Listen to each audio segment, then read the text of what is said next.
Hello, hello, hello. I am disturbedcanon. You can call me Disturbed. And today we're not doing a stream because I'm having some internet issues. I'm dropping nearly 50% of my frames, which is just totally unwatchable at that point. And I don't want to have that as what people see. So today we're just going to record the video. We're going to post it on the YouTubes. And this is what we're playing. So this is probably one of the cheapest decks I've ever played, period. Just definitely very, very, very cheap. You can see we have one card that a full playset gets above a tick. Or, I'm sorry, two cards. Feather, I forgot about you. So everything we're playing is super cheap. 7.5 ticks overall. I'm going to switch over. Let's look at it on MTGO. So anyone who has seen a feather deck knows what's up here. We're intending on playing some heroic creatures, some creatures that get bigger or with Young Pyromancer give us value when we cast instants or sorceries. And then we're going to target them with instants and sorceries to make them big, scary, and deadly. Feather essentially says anytime that we cast an instant or sorcery, redraw that instant or sorcery, which makes these one turn value cards into amazing cards overall. With that out of the way, let's talk about the sideboard. We've got Healing Grace for aggro, we've got Crash Through and Temur Battle Rage to deal with people who have tiny little blockers, Damping Sphere for the Lotus Field decks, Wild Slash, really just any time that we want to deal with small creatures or finish off an opponent. As I've seen some success in practice runs bringing it in against Nivtilite, because we're able to get them so low in the first 3 or 4 turns, and then we just otherwise lose to a board wipe. So with that out of the way, let's go ahead, get into some games. I haven't mentioned, but we're in Pioneer today. Good luck to our opponent. Ugin, the Stoner Dragon. Would Ugin be a Stoner Dragon, do you think? Is that in Ugin's... Is that one of the Ugin's traits, do you think? Yeah, I'll keep this. They're going to go first, so we'll just F6 through their turn. We can't respond to anything they do. They've got a concealed courtyard. They're going to Thought Seize us. Don't know what they take here. Probably Favored Hoplite, just to keep us off of a turn 1 play. Getting rid of our creatures is... Yeah, they take the Favored Hoplite. Getting rid of our creatures is really the worst thing you can do. Oh, and we just draw it. We just draw the exact card that they Thought Seize from us. That's what happens. That's what always happens with Thought Seize. It's great. Every time that you get Thought Seized, you just draw the exact card that they Thought Seized. Perfect. Now the question here is, do we want to play Young Pyromancer? They're going to Thought Seize us. Oh, I imagine they take the Young Pyromancer then. Yep. So they're on Esper Control, probably. We see they have a Watery Grave and 2 Thought Seizes. Okay, well... I think I go ahead and Expedite to draw a card. Just to cycle it and put a counter on Favored Hoplite. Reckless Rage, alright.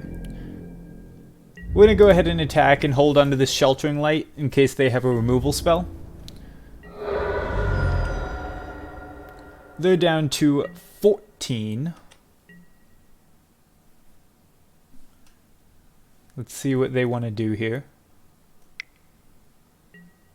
They're going to cast an Omen of the Sea, looking for a land, I imagine. They... Let's see. What are they scrying and where? Really thinking about it. I get it. It's a hard choice.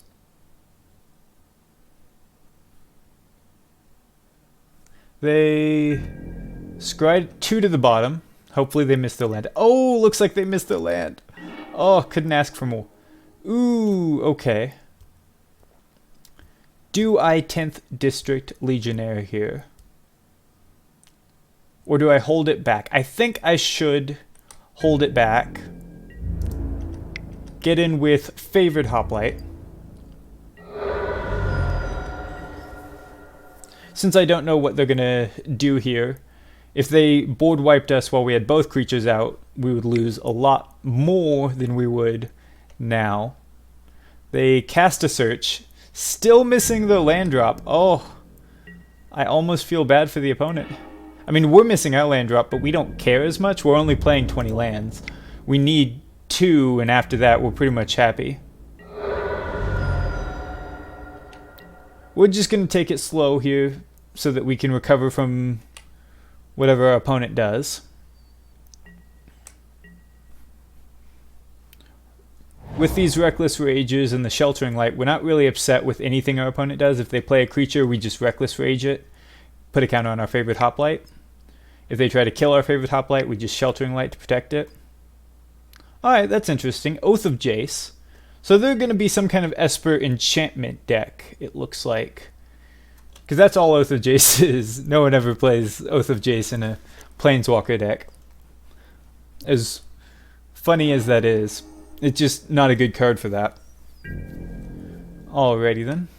They're going to pass the turn. Ooh, there's our Feather. If only we could had a way to draw cards here. I think we just keep on with the keep on with the plan that we got here.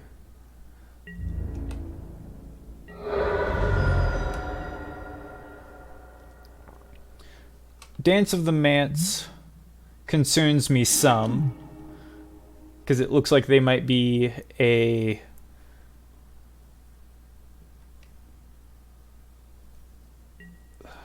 what are they? They're a enchantment animation deck, possibly. So they have their 3rd land. They surveilled a swamp into the graveyard, so they have their 4th land as well in hand.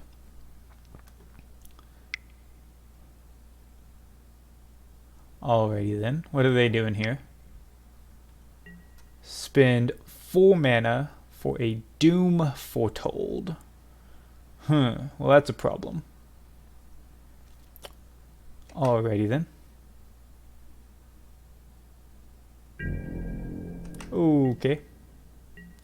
So we have to sack our favorite Hoplite. Yep. No choice in the matter. And we don't draw a land. That hurts us quite a bit here. I think we have to play this 10th District Legionnaire into the Doom Foretold. Because we don't want them to be able to get some blockers. This Boros Charm puts them at a virtual 2. If we can just deal 2 more damage to them, then we're in a great spot. With Doom Foretold, they're probably going to sack their Oath of Jace, I imagine. Since it does nothing now that it's on the board. Yep.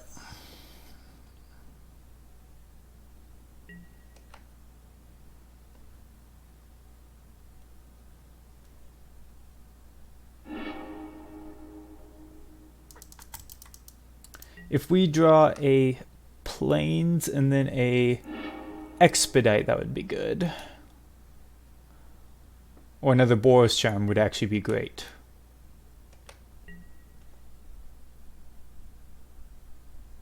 Oh, they didn't sack their Oath of Jace, instead they sacked their Omen of the Sea. Interesting.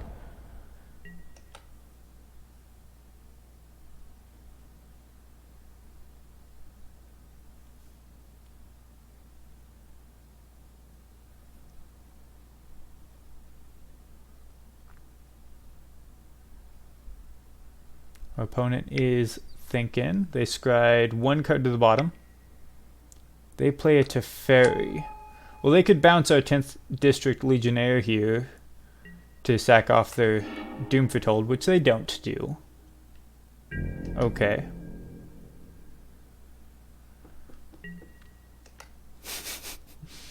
Yep, and we sack off our 10th District Legionnaire.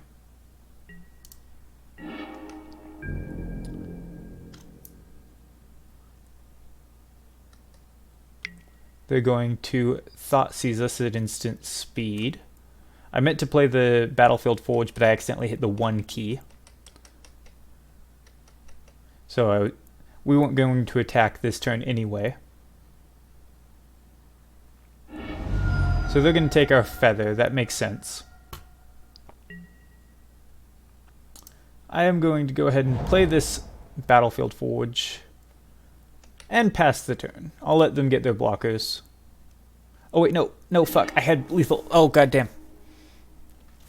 I forgot Thoughtseize hurt them. Oh, I had lethal. I screwed up.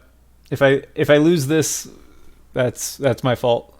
I most likely will lose this now.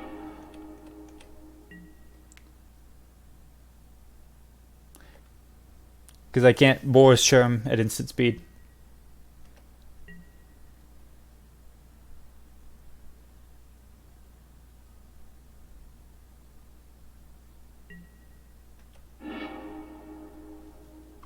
Alright, let's see what we draw here. Looks like they're just going to pass. Or no, maybe they're going to Descanta for something. Tappy tapping.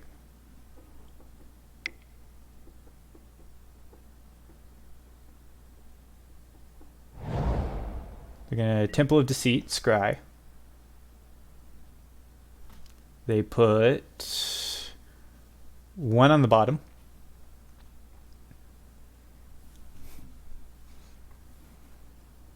And we had the win there. I really just not playing right today. I'm just not doing as good as I should. And the Teferi here stops me from being able to Boris Charm them. Detention Sphere, okay.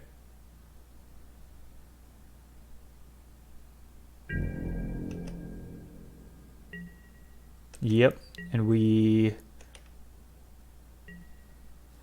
discard a Reckless Rage. Ooh, Sacred Foundry. That's interesting. Okay.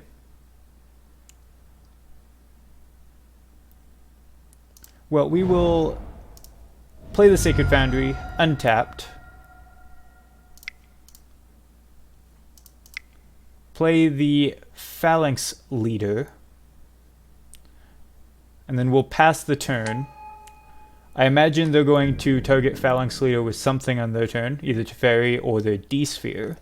We're going to give it protection from white with our Sheltering Light. Then it'll become a 2/2. Then we can Reckless Rage, kill their knight, and it'll become a 3/3, going down to 1 toughness from the damage.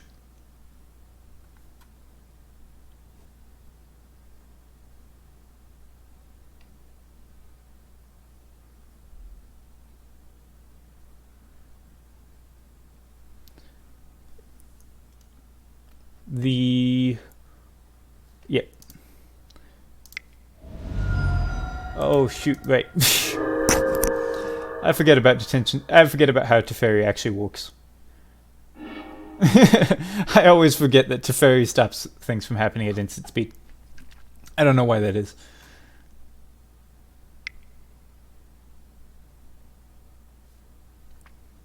It's just so much power tacked on to a 3-mana planeswalker is what it is. Starfield of Nyx. Okay, yeah, so they are intending to animate some enchantments at some point, if they can. Starfield of Nyx is a long way from doing anything at this point, though. Because even if they cast it, they need 5 enchantments, and they have 0 now, 1 if they play it.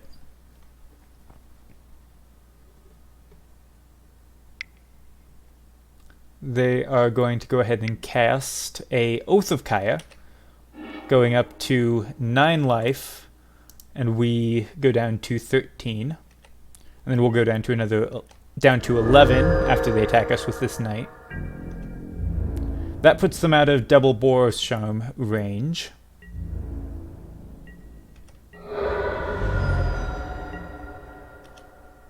We draw a God's Willing. Alright, yeah, I think we just concede here. We don't really have any outs anymore. Alright, so what do we want to bring in here? I think we want to bring in pretty much just... let's bring in the Wild Slashes and 2 Temur Battle Rages. What do we want to bring out? The Reckless Rages don't do much, just because there aren't a whole lot of targets that they're playing. And because of that Teferi, I'm tempted to cut a Sheltering Light. Do I want to cut Defiant Strike here? I think I cut Sheltering Light. Defiant Strike at least draws me a card.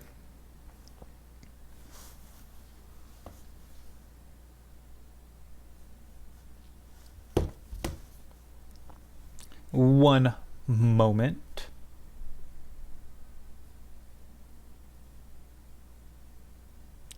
Waiting on our opponent to submit their deck.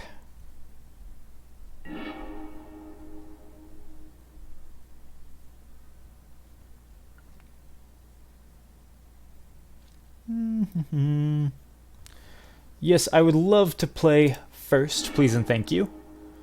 Okay, how is this hand? Well, we are lacking instants and sorceries to play. We've got a Temur Battle Rage, but we've got 2 creatures and all the lands we could ever ask for. Really, if we never drew another land, that would be perfect.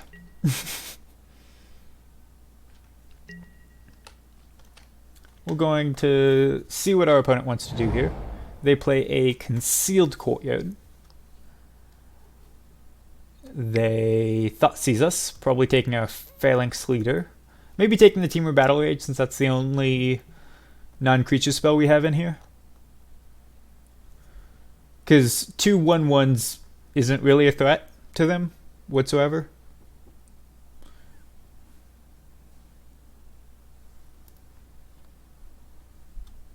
Let's see. They're really thinking about it.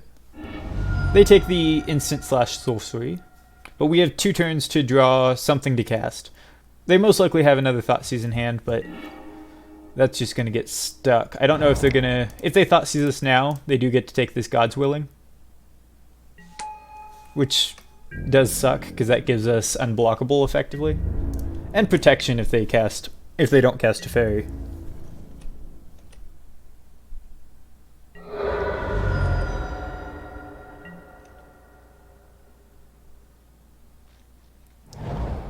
Alright, they play a Watery Grave tapped, and they pass. Ooh, Defiant Strike. Alright, well, let's start by Defiant Striking on Phalanx Leader. See if they want to respond. They do not. I'm going to hold this God's Willing. I'm going to play a Cliff Top Retreat. I'm going to go ahead and move to combat. Attack with all. See if they want to do anything. No? Okay. I'll let the damage go through. I'm going to hold this God's Willing, just in case. They go down to 12 life.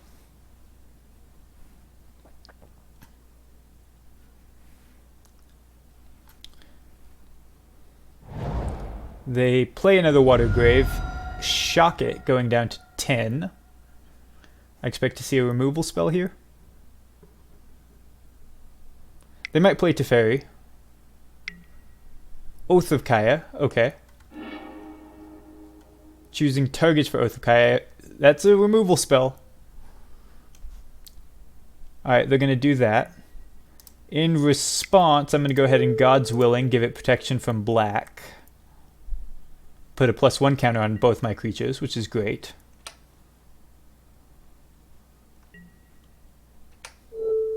Protection from black. Wild Slash. Alright, so right now we've got 6 damage. I can actually target this, go do an extra 2. I'll keep that on top for now.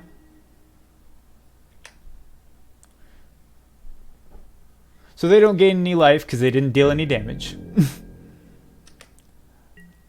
Which is great for us.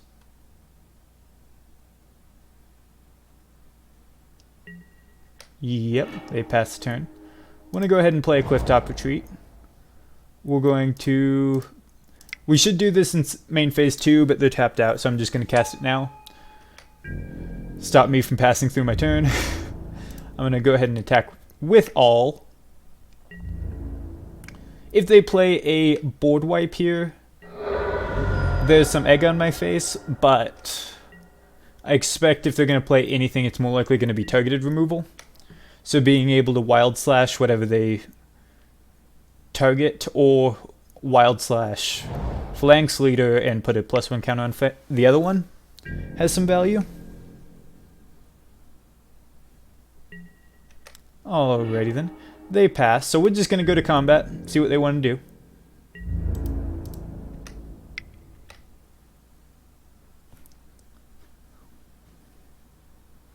They're going to... imagine to see a removal spell here. Omen of the Sun. Interesting. Okay. So, all we have to do here is kill one of the creatures when it gets created. Need red mana. Wild Slash one of these guys. And that should be game. Yep. Oh, right, it gains them life. I forgot about that. Regardless. That puts them down to next to nothing. I'm surprised they didn't trade off with the Phalanx here. You know, take the 6, go down to 0. Surprising, but, you know, what are you going to do? I'm going to hold the land. I know they can't Thoughtseize, so they're not going to, but... who knows? Maybe they gain a life and then they Thoughtseize. Unlikely at the moment.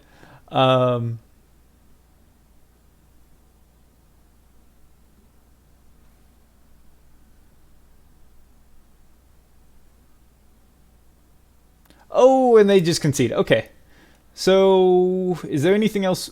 Anything we want to bring back in? We're not really concerned about our life total, so Healing Grace is irrelevant. Sheltering Light on the play might have some more value. On the draw, I mean, might have some more value. Again, it doesn't draw us cards, but on the draw, I'm going to bring it back in. Just as a one of fun of extra God's Willing. Gives it unblockable at the least.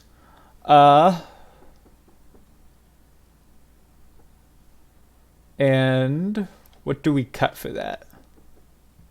I think we cut the Defiant Strike because on the draw it doesn't matter as much. Whew. Alrighty then, Ugin. What do you got for me? What do you got for me? You're gonna keep your 7? Oof.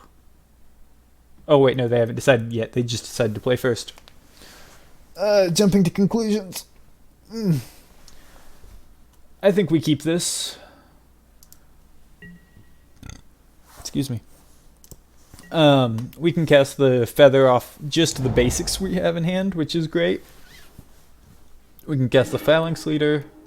Oh, and we draw a Clifftop. I'm just going to play that and pass. They lead on a Shambling Vent.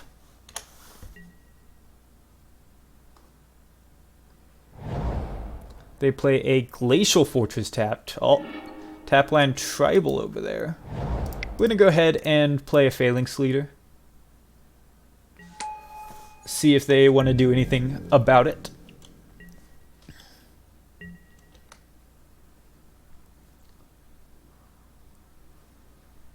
They're having some mana troubles this game. Watery Grave untapped off the top, otherwise they would have played that first to make Glacial Fortress untap. They're going to go ahead and Detention Sphere my Phalanx Leader. Alright. They do that. Do I want to just run this feather out? Ooh, Favorite Hoplite. That's even better. Because that means I can do this. Tapped. Play a Favorite Hoplite. And next turn I can play Feather and get value off of it the same turn. So if they remove it, well, if they try to remove it, I at least can try Sheltering Light and all of that stuff. My fear here is that they play a Teferi. If they play a Teferi, we're in some trouble. We're in a little bit of trouble. Just not being able to cast things at instant speed makes combat tricks pretty bad. They play Godless Shrine. Tapped. Tapped. Alrighty then. They're going to go ahead and pass turn. I'm going to play Clifftop Retreat. I'm going to play Feather now. Feather. If they counter it here, then egg on my face, but if they don't, yep, then that means if I Sheltering Light in the combat step, if they try to hit my Favorite Hoplite and I Sheltering Light in the combat step, I get the Sheltering Light back. Alrighty then. Looks like they're going to take the 1.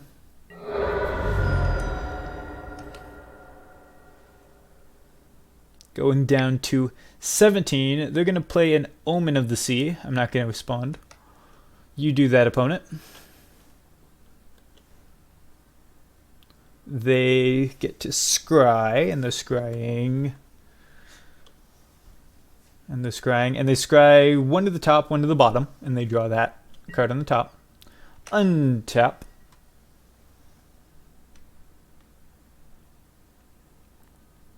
So they play a Plains. They've got 5 cards in hand. I imagine several of those cards are intended to kill things. Doom Foretold. Okay.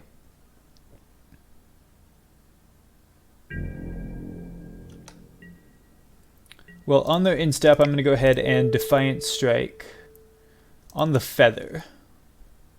Not that it matters, I'm just going to sack the Favorite Hoplite off, so there's no real reason to put the counter on it.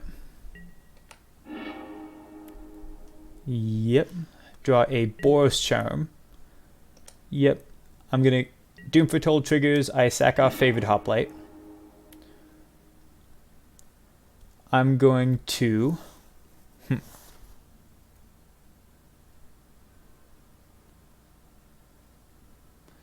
Well, let's go ahead and Sheltering Light Feather.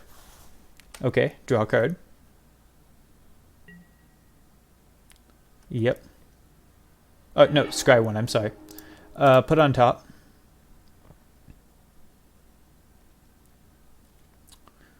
Alrighty then, and I'm going to move to combat. In response, I'm going to go ahead and Boros Charm, give it double strike until end of turn. Get in for 6.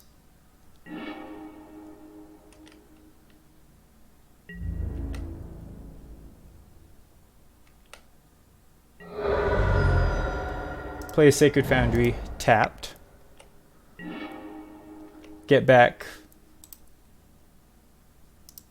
all the things.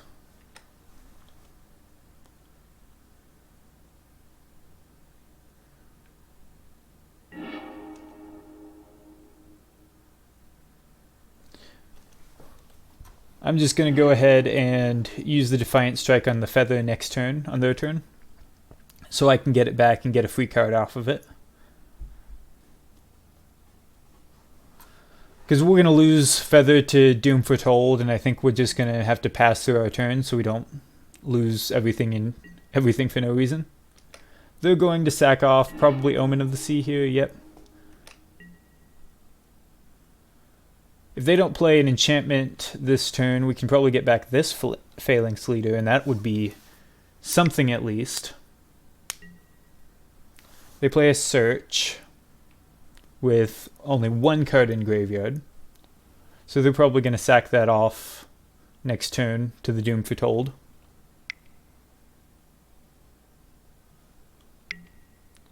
They Detention Sphere, okay. Targeting this Feather, I imagine.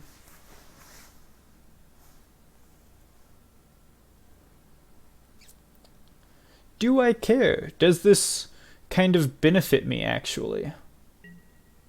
Because I can Sheltering Light, but I think I'm just going to Defiant Strike, draw a card off of it,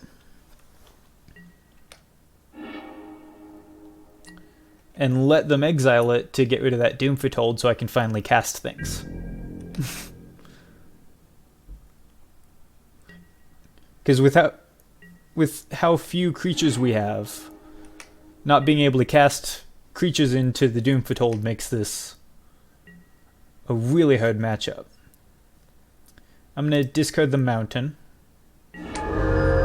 They get their Knight, they get their life. We draw a Favored Hoplite.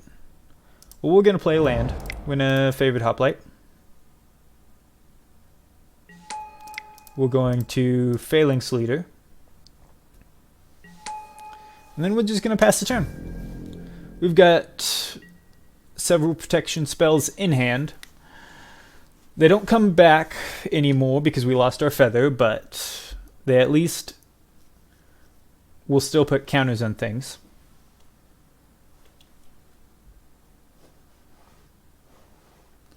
We're getting to the point where our opponent kind of has the advantage. We are more of a aggro deck, while they are rather more controlling. Would I call it control or would I call it prison? I think it's control because they're not really stopping us from doing anything. They're just trying to blow up the things we have.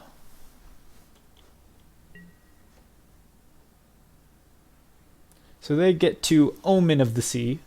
Main phase Omen of the Sea, which is interesting. They put 2 on the bottom and draw. Play Castle Vantress. 4 mana up. They can fire up this Shambling Vent, I believe. Yes, they can. I don't know if that's what they want to do, but it's good to keep that in mind in case they pass the turn here.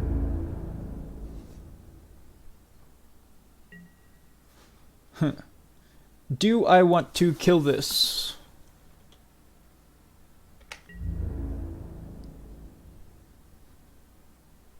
Yeah, I think I do. So I'm going to put the Favored Hoplite in front of it. And respond by Defiant Striking.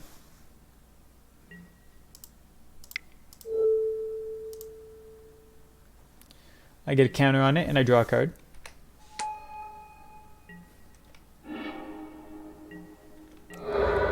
They lose their creature, and I get a 2/3. I probably could have Defiant Striked the Phalanx Leader, put a counter on both of them. That might have been worth more, I don't know.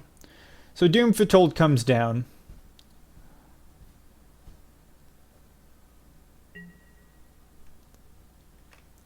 Yep. So we have to sack. I think we sack the Phalanx Leader. Yep. Alrighty then. How much damage can we deal this turn? So we can put 3+1 counters on it. We can't draw any more cards, but we can put 3+1 counters on it, get it up to 5, and give it double strike. Then they're dead to... What are they dead to? They're dead to another Boros Charm, or they're dead to a 10th Legion 10th District Legionnaire and a Pump spell. Alright, so let's do that. We can use the God's Willing and Sheltering Lights to scry for one of those cards. Give it protection from, I suppose, black. Oh, well, there we go. We're going to go ahead and Sheltering Light again. Gains Indestructible, put it on top. Give it Double Strike, get up to 5 power. We can't just outright kill him, but we do get to deal 10 damage, bring him down to 3. Unfortunately, they do get to gain life from the Doom Foretold, not this turn, but next turn. They search. And thinking about it, they like the card. Keep it on top. They sack off a Omen of the Sea, I imagine. Yep. Draw the card, go to the main phase. They've got 6 mana up right now.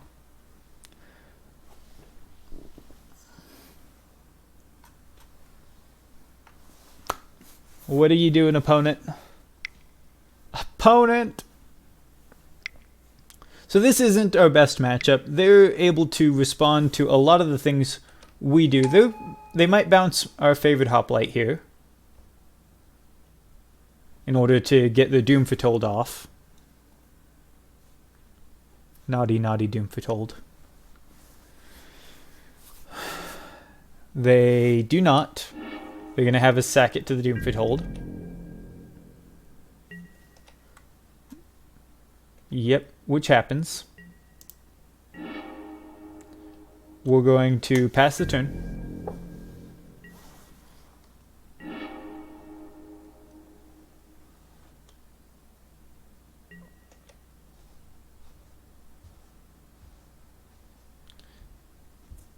They have to sack off something. Don't know what they sack. They put a Supreme Verdict into the graveyard. They sack off their search. Okay. That was really close to flipping, but I get it. That would have flipped next turn, actually.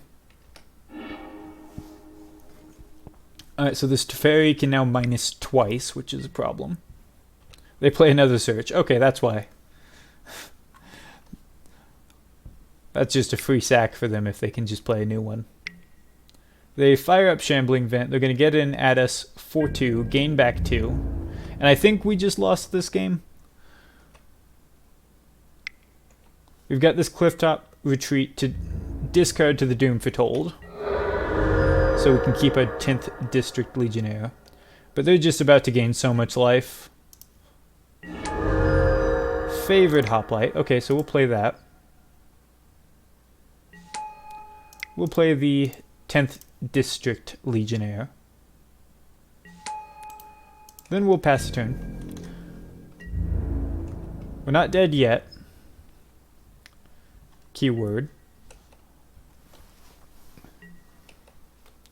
We are running low on cards, though. We need a good turn. They get to bounce something with Teferi.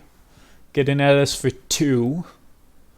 Flip their Search for Kanta if they mill the thing, which they don't. Oh, they could flip it either way. Okay. Because they sacked off Search for Tomorrow. Temple of Deceit, yep. It enters the battlefield. They scry one, put it on the top. They're about to time out, which is interesting. We're not playing to make them time out, but it's funny that they are. They Detention Sphere. Alright, who are they targeting? I want to make that smaller. That's huge. Can I not make it smaller that way? Okay. They target the Legionnaire. I can't do anything about that, so you do that. They've got a lot of Detention Spheres. We should have enchantment removal in the sideboard. Feels like it would be good here. Just be able to get back our feather, attack in for 3. There is Kanta. What do they find? They find an Omen of the Sun. Some life gain, some creatures. Okay. They get an at us. 4-2. That happens.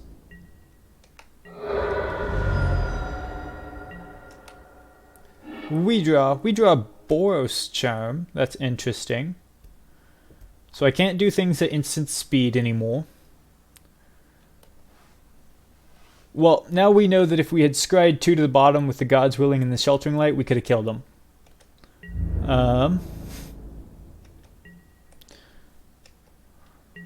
So that's good to know. We could have won. We could have won before, though. We could have Boros Charmed them game 1 and won. So we lost this due to our own inability to play.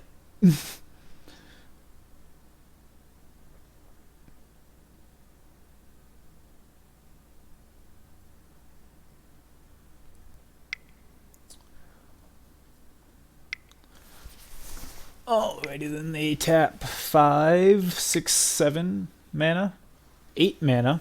Don't know what they're doing. Oh, Dance of the Manse. Okay. Yep. We concede to that.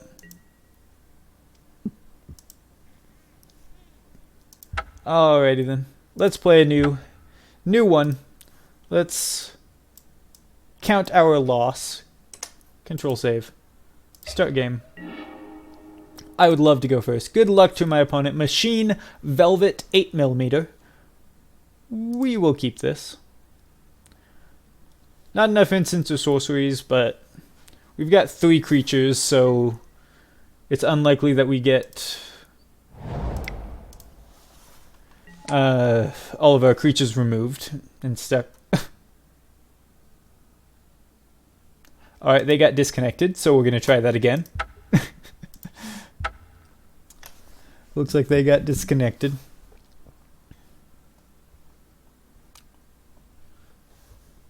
Can't exactly call that a win when you play a land, play a creature, and then they concede the match. I wish I could, though. That'd be great, you know? That'd be great. What's there not to love? Alright, good luck to our opponent, J. Forio. Well, this is keepable. We've got 3 creatures and an Expedite, which we can keep getting back if we keep if Feather stays around. So we're just going to turn 1, Sacred Foundry tapped. Sacred Foundry tapped. God dang. Hard to say words sometimes, you know? English is a difficult language.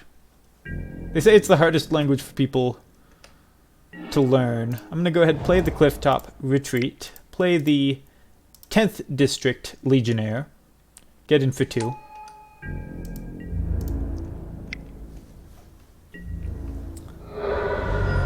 Pass the turn. They're down to 18. They've got a Watery Grave. They draw. They play a Swamp. Looks like they're playing maybe the new Dimir control deck that came out. The Inverter Truth control deck. I am a big fan of that deck. I'm going to play Sacred Foundry. Untapped. Undo that. Move to combat. I'm going to do that in main phase 2 because they have untapped mana. Attack in for 2. They Fatal Push. Alright. Goes to main phase 2. I'm going to go ahead and Feather. I should have played the Sacred Foundry in main phase 2 as well, but I was moving too fast. Wasn't thinking straight. So I get the Feather out. Hopefully we can keep that around. Nope, we can't. Okay. That's fine. Well, this turn is interesting because we get to play a Battlefield Forge. We get to Young Pyromancer. We get to Favored Hoplite. We get to expedite the order of the Favored Hoplite. Doesn't matter which, because we don't have a Phalanx Captain out. We get a 2/3 hasty Favored Hoplite, draw a card, and get an Elemental. Cool. We get a Reckless Rage. That doesn't do much in this matchup, but it's interesting to have. They take 2, go down to 16.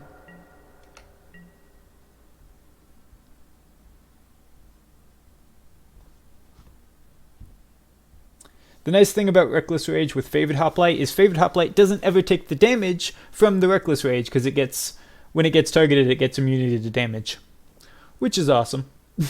Makes Reckless Rage even better with Favored Hoplite than the rest of the heroic creatures. They play a land, they pass the turn. Or they don't play a land, and they pass the turn. I'm sorry, they did not play a land. Alrighty, then they have mana untapped, so I'm going to go ahead and get in combat before I start casting things.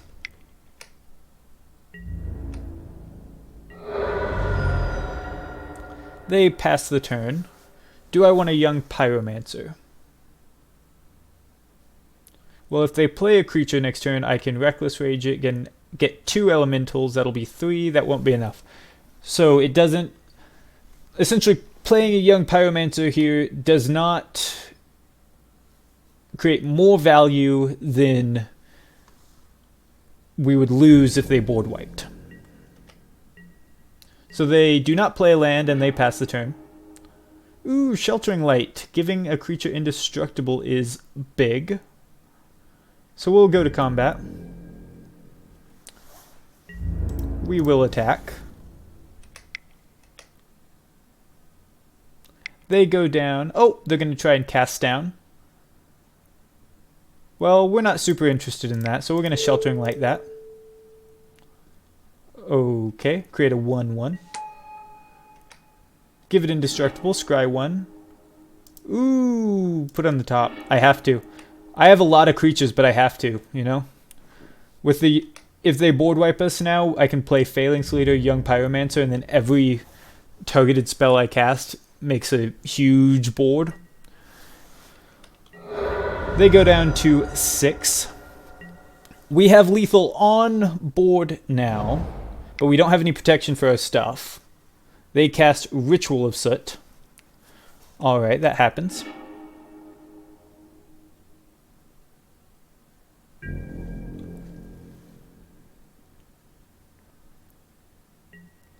Yep.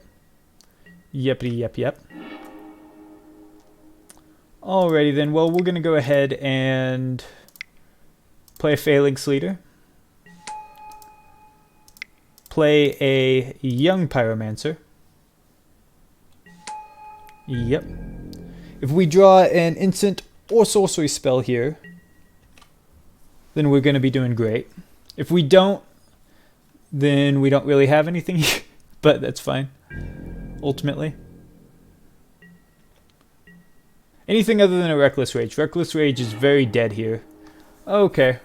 Well, we have our combo in hand again. We're going to go ahead and attack in for 3. See if they take it. They're thinking about it. They decide to Hero's Downfall our Young Pyromancer. That happens. We get in for 1. They go down to 5. We pass the turn. They play a land. They're at 5 mana now. They play Thing in the Ice. Well, that's actually not that big of a deal. Yep. They pass the turn. We draw. 10th District Legionnaire. Well, that's interesting now, isn't it? If we play the 10th District Legionnaire, we can Reckless Rage, kill the Thing in the Ice, get a 3/3. Scry 1. Assuming they don't have a counterspell. Kill their Thing in the Ice, get in for 4 damage, bring them down to 1. I think we do that. I think it's very likely that they have a counterspell here.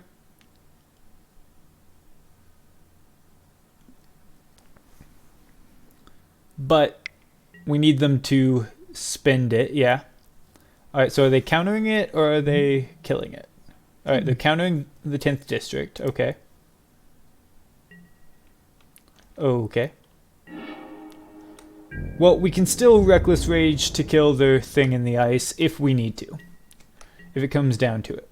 Because we really can't afford to have the thing in the ice flip. And this Phalanx Leader is just not worth having a flipped thing in the ice. They play a Scarab God. Okay. Well, we'll quickly... That's a one of fun of in their deck. And we're quickly having some problems. Ooh, Defiant Strike. Alright, so I'll tell you what we're going to do. We're going to play the Young Pyromancer, get our combo up, Defiant Strike, then Reckless Rage killing the thing in the ice while they're tapped out. And make a chonky little board here. A chonker of a board. Play the Young Pyromancer. Gonna go ahead and Defiant Strike the Phalanx Leader. Putting Phalanx Leader first so that Young Pyromancer triggers, makes the 1-1 and then gets the 1-1 also gets the counter. And now we get to Reckless Rage, targeting the thing in the ice, targeting our Phalanx Leader. Putting Phalanx Leader on first. Phalanx Leader gets a counter, gets just out of range of the Reckless Rage. Goes down to 1 toughness. And we're going to pass the turn. They get to bring back the Scarab God. Or bring it back with the Scarab God. But it'll come in with 4 counters instead of 3, which is something. And we have this big chunky little board here. That puts us in a good spot.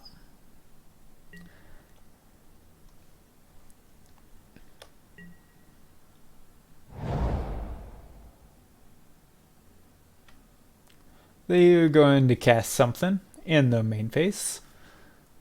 They've got 3 cards in hand. Hopefully none of them are scary. Dig Through Time. Alright. That's not a surprising card to see in their deck. The fear here is that they're able to... that they dig through time and then cast a...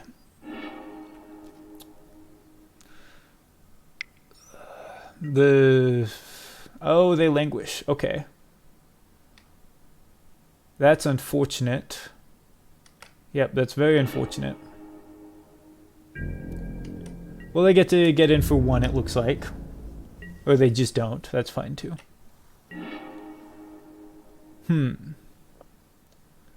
Alright, well, we can Phalanx Leader, Expedite, hold up the Reckless Rage. See what else we draw? I think that's what we do. Play the Phalanx Leader. Expedite, targeting Phalanx Leader. Put a counter on it. Draw a card. It gets haste as well, but we don't care. Play a Mountain. Pass the turn.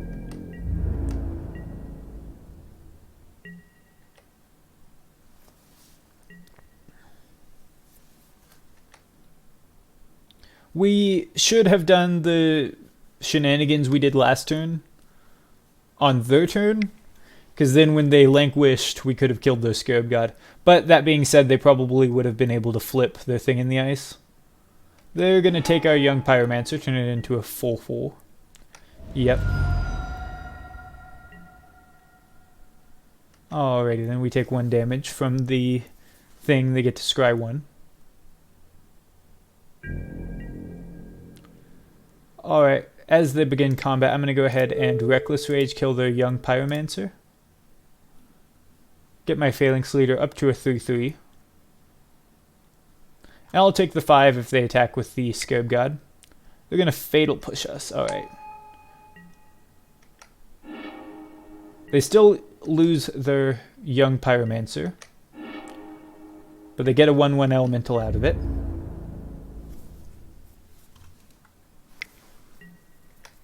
We take 5, going down to 12. Alright, and we're just gonna pass. I think this game has gone on too long. I think we've lost any chance of coming back from here. They get to get another Young Pyromancer.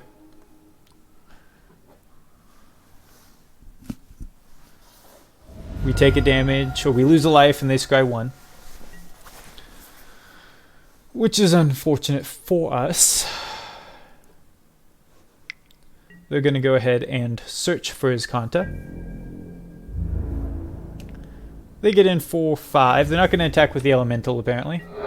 We go down to 6. And Boros Charm doesn't do it, so we're going to concede. If they had 1 less life, we'd be okay. Alright, let's begin sideboarding. What do we want to do about our opponent? We are going to bring in the Wild Slashes. Our life total isn't relevant for the most part in this game. And they're not running a lot of creatures. They're running mostly creature removal. So Crash Through just to act as extra draw power is going to be important. God's Willing and Sheltering Light are both very important here. Reckless Rage is not, and won't be, I imagine. We don't want to cut any of our creatures, really. We could cut a Young Pyromancer because they're able to get it back and get a lot of value off of it, while they can't get a lot of value off the rest of our creatures. Or we could cut back one of these. I think we cut the Young Pyromancer because they're able to get a lot of value off of it, if they get a hold of it. I would love to play first. Please and thank you. Alright, this is an interesting hand. Yeah, I'll keep this. It's removal resistant, which I like. Because we've got the 3 creatures, and we've got an Expedite to make our things fast, make our things hasty. I'm going to play a land, play a Favorite Hoplite. Then we're going to pass the turn. J4yo. I do like the deck that my opponent is playing. I'm pretty sure it's just the net decked. I'm going to play this untapped, play move to combat, attacking for 1 out of just for practice. Move to main phase 2, play a Favorite Hoplite, play a Favorite Hoplite. So next turn, if we draw a land, which hopefully we do, I can Phalanx Leader, Expedite the Phalanx Leader, and attack in for 8. Alright, so they play a Fabled Passage, crack it, grab a Swamp, tapped. They've got a Drowned Catacombs untapped currently. So we never really want more than 3 lands, but we do always want 3 lands. So let's hope for a land here. Please and thank you. Nope. Young Pyromancer. Alright, well, we're still going to play the Phalanx Leader. They're tapped out, so I'll do it now. And I'll get in for 2. Them Fatal Pushing a Favorite Hoplite instead of the Phalanx Leader is important. They really should have held up Fatal Push. I think they wanted to do it on their turn while I was tapped out so that I couldn't cast a protection spell. Alright, they play an untapped Drowned Catacombs. They're at 3 mana. They Hero's Downfall our Phalanx Leader. Alright. Handful of removal. They've got all the removal in the world. Yep.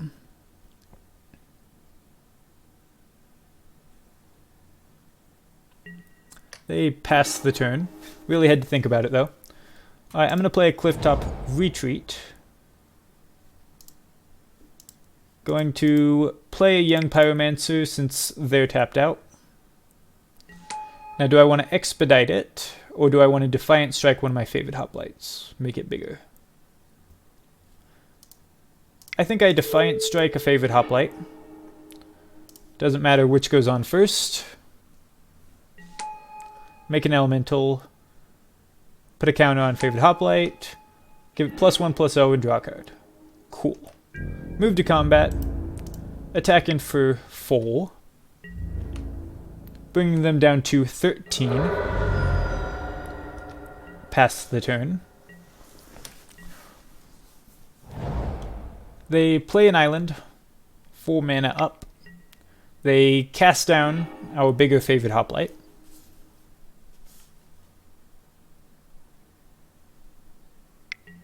They cast down our young pyromancer. They've got 2 cards left in hand, but they've got so much removal. Alright, so let's start this off by crash throwing our favorite hoplite. Oh, we don't crash through anything because all of our creatures can triple, right? Expedite, favorite hoplite. Draw a card. Play a land. We're gonna go to combat. Attack in for 3, bringing them down to 10. Shouldn't have played Crash Through. I forgot it doesn't target. I forgot it was just creatures you control, not target creature you control. That's my bad. They play a thing in the ice. They play a thing in the ice. Oh, wow. Okay. Well, that's a big problem for us. They're down to 1 card in hand, which is something. But we just can't even get around these guys. I'm going to play a young pyromancer. We're going to pass the turn because there's not even a point in attacking.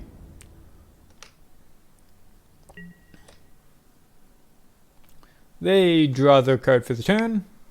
Play an opt, take counters off the thing in the ice. Thing in the ices. Technically that's correct since thing in the ice is a pronoun, but still that's weird. Or is a pronoun, yeah. They draw a Gyreach Sanitarium. They play it.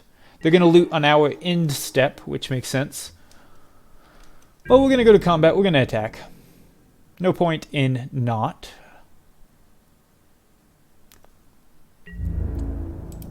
Attack with all creatures. We get in for 1 damage here. Next to nothing, but not nothing. They go down to 9.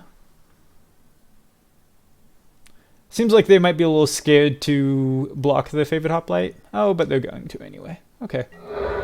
I get in for 1. They go down to 9. Pass the turn. Oh, and they didn't loot with the Gyreach Sanitarium on my end step. Interesting. They play a Water Grave tapped. 1 card in hand. Scarab God. Yep, that's a problem. That is a problem. We draw a Battlefield Forge. Well, we're gonna pass the turn. They can get a young pyromancer back on their untap step, on their upkeep. Yep, and we'll lose a life, and they get a scry 1, looking for a thing to cast.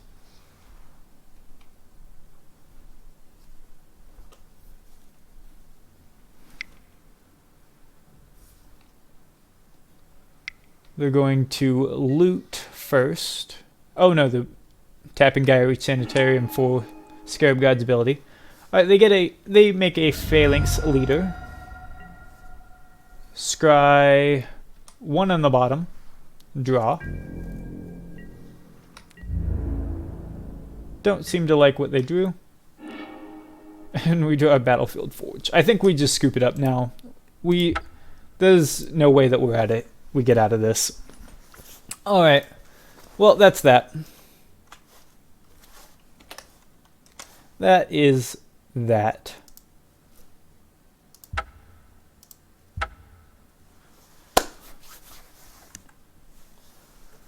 Let's see about game 3. So we're at 0-2, but really we should be at 1-1. We're just at 0-2 because I'm bad. I would love to play first. The opponent is Kamul 00. I'll keep this. Good luck to my opponent. Good to see you. Good to have you around. Gonna play a favorite hoplite with an untapped Sacred Foundry and pass the turn.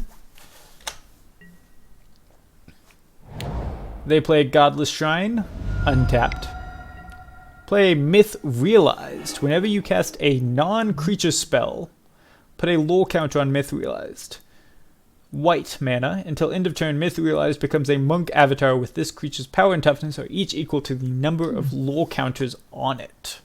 That's an interesting card. I've seen that card before, but I always forget it exists. Alright, what do we want to do here? I think 10th District Legionnaire. That's a good target for our Expedite next turn if we miss our land drop. Begin combat. Attack in for 3. Our opponent goes down to 15. They play a Shambling Vent tapped and pass the turn. Ooh, and we've got a land. That's perfect. Alright, well, we will cast Feather in our second main phase. Attack in for 3. Play the Feather. Pass the turn. Well, now we kind of get to go off, assuming that they don't kill anything. They're going to pay some mana, cast some spells. They're going to Swift End our Feather. Alright. Put a counter on the Myth Realized. They go down to 10, so they're really kind of playing with fire here. We get a favored Hoplite. That's interesting. We can give that haste. And then we're getting in for 5, and we get to draw a card. We get to have their life total in effect. Or we can just expedite a normal, one of our current favorite hoplites after we play a young pyromancer. That puts more total power on the board. Yeah, I think we do that actually. We lose 1 power this turn. Yeah, we lose... Or we could young pyromancer. We could expedite the young pyromancer. I think we expedite on the 10th District Legionnaire. Get to scry 1. Put young pyromancer on first. It doesn't matter though. We'll scry. Ooh, Boris Charm. Let's see. So we've got 4, 5, 6, 7. Boris Charm, I think, goes on top. Boris Charm goes on top. We make a 1/1. We draw a card. We move to combat. We attack. We bring them down to 6 life. Boris Charm plays around them, playing the Murderous Rider next turn, which is good. Oh, and they just scoop it up. Alright. So our opponent is trying to play non-creature spells and gain life. That's all we know. So we're going to bring in Wild Slash.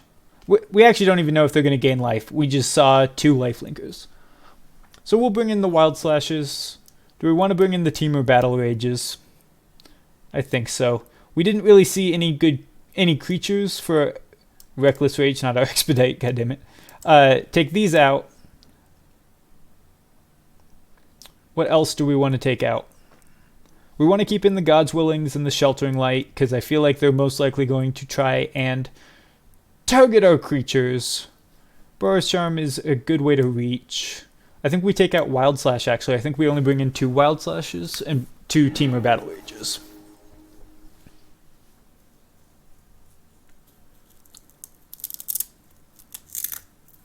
They're deciding if they want to play first. I imagine they do.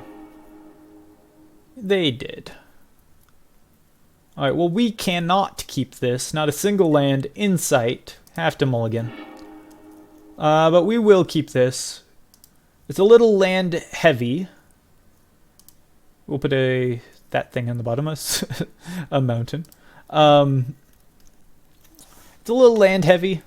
We've got 3 in our opener out of 6. But... oh, and they get to duress us. Well, they only have the Boris Charm, so we know what they're taking. Yep.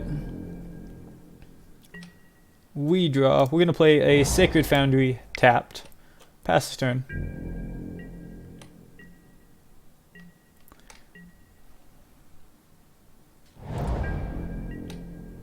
They play an isolated chapel, pass the turn. Well, we're gonna play a mountain, play a 10th district legionnaire. They're gonna kill it, I imagine. Yep, they fatal push. Alright.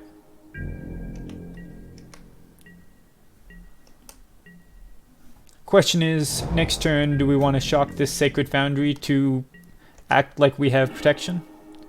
Let's do it. Our life total is pretty irrelevant in this match. I'm going to cast the 10th District Legionnaire. Move to combat. Attack. Get in for 2. Pass the turn. If we get a land, we get to do something cool. we could potentially put...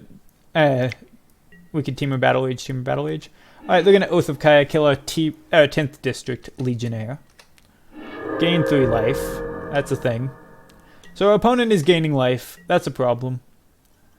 It makes it difficult for us. Yep, they pass the turn. We draw a God's Willing. Okay. I'm going to play a Young Pyromancer. Yep. Pass the turn. We can use God's Willing to protect a Young Pyromancer if they decide to try and kill it.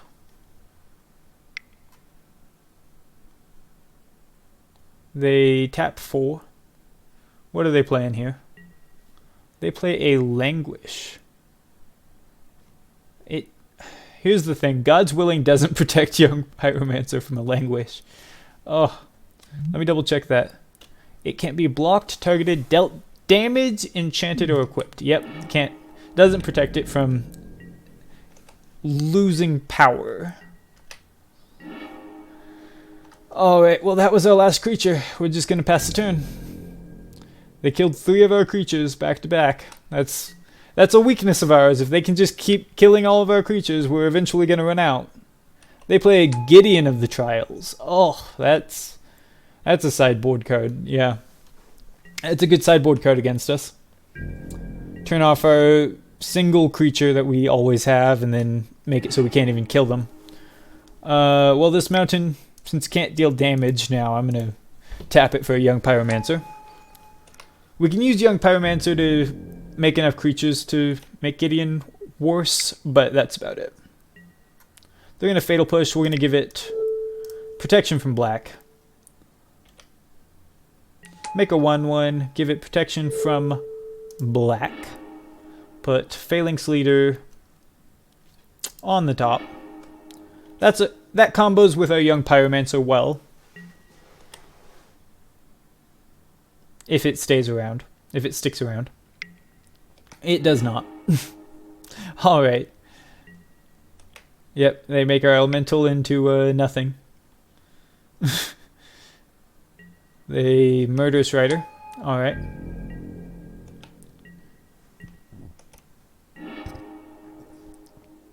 Do we even want to run this Phalanx Leader out? I think we just have to. I don't think there's much else we can do here. And they're down to 1 card in hand, so there's not much. How much more removal could they draw? I mean, really, they've drawn 3 Fatal Pushes and a Languish and an Oath of Kaya. If they had 4 of each of those, that's 12. They play a Karn Scion of Urza. Well, they can minus it to make a 1/1 or plus it to. Well, we're gonna give him the Urborg, however you say that. They're definitely going to minus it for the Black Blade because that's just... It works very well with their Gideon of the Trials, and it's just a big-ass... A big creature, not a big-bootied creature.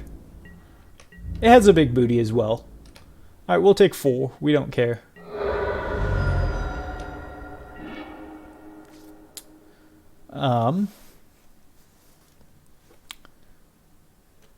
Interesting.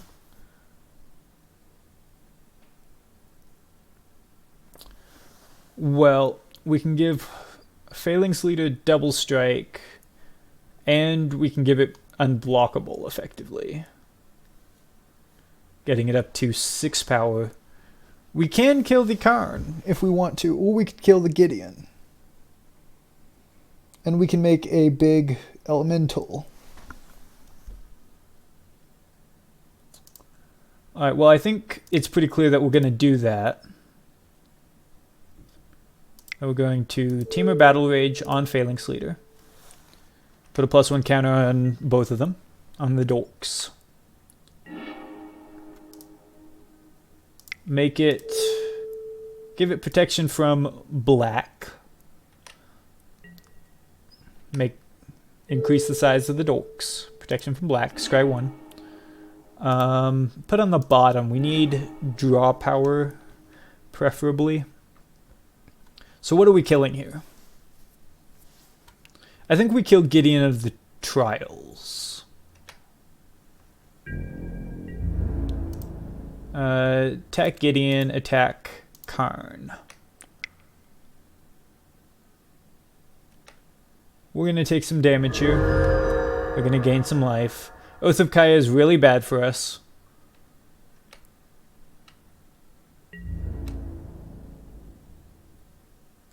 Alright, they're going to jump with their Murderous Rider.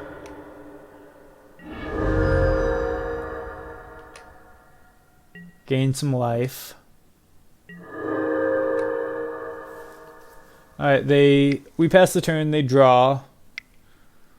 4 mana. What are they playing here? Kaya's Wrath. Alright, we concede. Right? No way out. Let's see. Let's play it out. We do have a Phalanx Leader in hand. They get to... Oh, they're going to plus. You're obviously getting the Swamp. I'm surprised they didn't get the Gideon out of their exile. We know what's in their hand. They have a Swamp in hand.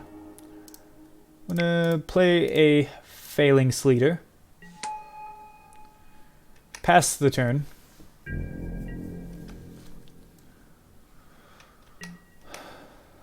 We are down to 10 life, which is nothing. We know one of the cards in our opponent's hand. Alright, they're going to... What did they grab? Yep, they grabbed the Gideon Blackblade. That's what they cast.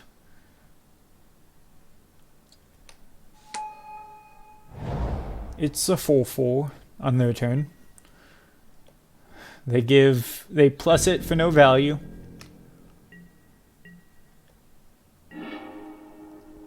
Tenth District Legionnaire.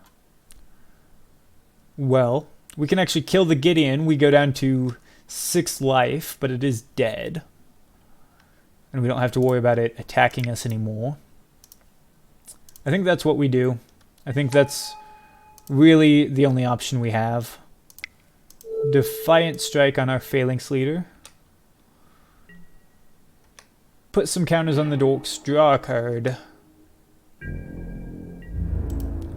Attack the Gideon Blackblade. Go down to 6 life. They go up to 31. Oh, 29, I'm sorry.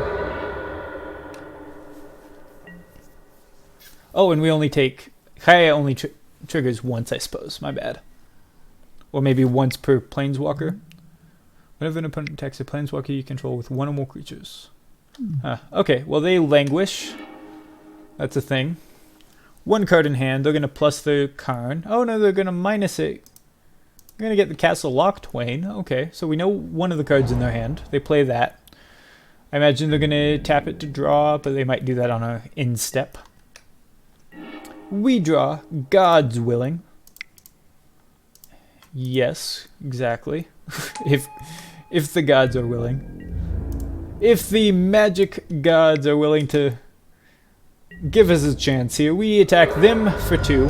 Pass the turn. I'm going to hold this God's Willing in case they draw a removal spell. They're going to draw with Castle Locktwain, take 2. They've got all the mana in the world. They're going to plus their Karn. Oh, I don't want them to have either of these.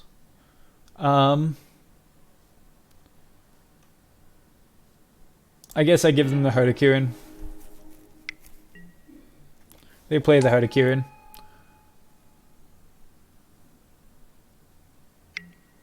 They're going to Fatal Push, so we get to God's Willing, give it protection from black, scry 2, which is great. Put on the bottom, we don't need a land. Give it protection from black, scry 1. Expedite. We'll put that on top.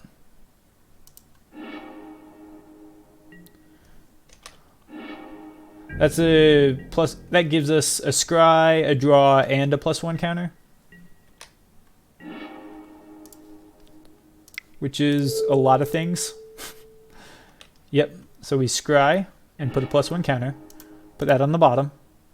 Draw. Planes. All right. Well, we can attack in for 8 here, but I don't think we do that. I think we do.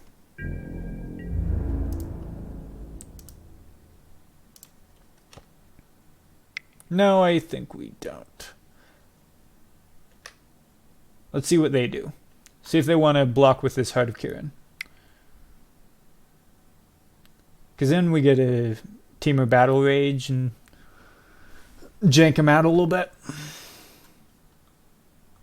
They're tapping mana, which is not how you fire up a Heart of Kirin, so I'm curious what they're doing. They're going to Blessed Alliance. Gain full life, and we sack a creature. Alright, yep, that's game. At this point, I'm ready to call it. Well, we'll run it back. We're 1-1. We'll see what they want to do here. See what they can do. Hopefully they draw way less removal. I would love to play first, please and thank you. We've got some creatures, we've got some spells, we've got some lands. Gotta keep it. Gonna play a land. Gonna play a flavored hoplite. A seasoned hoplite. Got some salt on there. Gonna pass the turn. They play Godless Shrine tapped. Pass the turn back to us. We play Sacred Foundry untapped. Question is, do we want a Phalanx Leader, or do we want a 10th District Legionnaire get in for an extra damage? I think we Phalanx Leader. We're going to do this now. They're tapped out. They can't respond. I know we should do it main phase 2.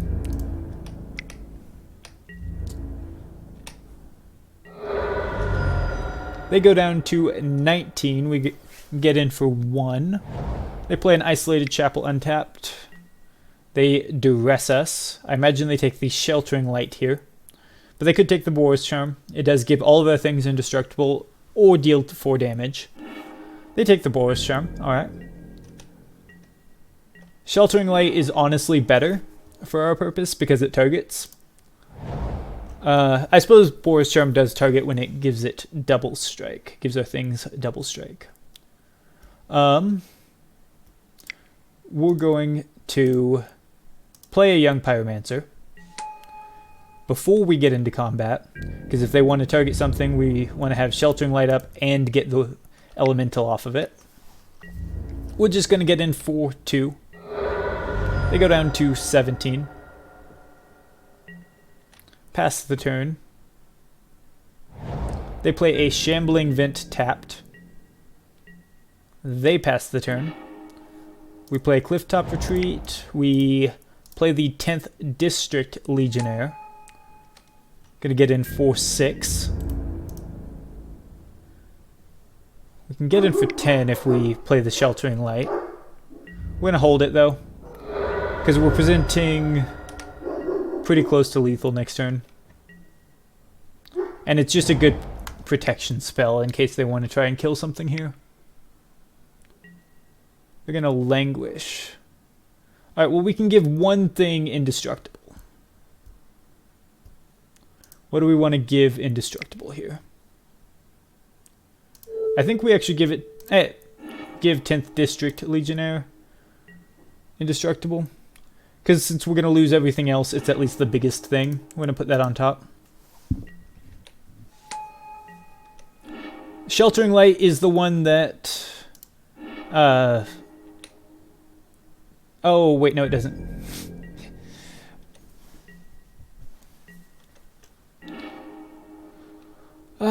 No, it doesn't. I don't know why I thought that worked for a second. I know it doesn't work. But for a second I thought it did. Alright, well that's a huge blowout. They play Ally of Zendikar. They're playing some kind of Gideon tribal deck here. Don't know what they're doing. Gonna F6. No need to play this Plains. Gives us discard fodder if they want to play something that causes us to discard. Gideon Blackblade. They fire up their ally. Get in for 7. And gain, I imagine, lifelink? Yep, lifelink. Gain some life going up to 16. We go down to 11. Feather, that's a thing. That's a card. I'm going to play it. Play a Plains. Pass the turn.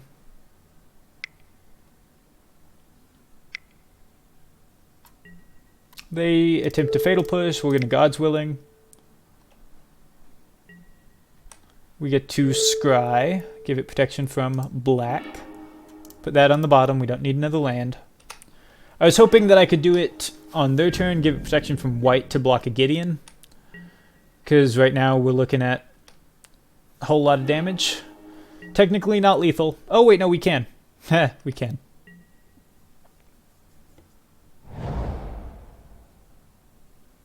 Because it comes back on the next upkeep, not our next upkeep. Alright, they make 5/5.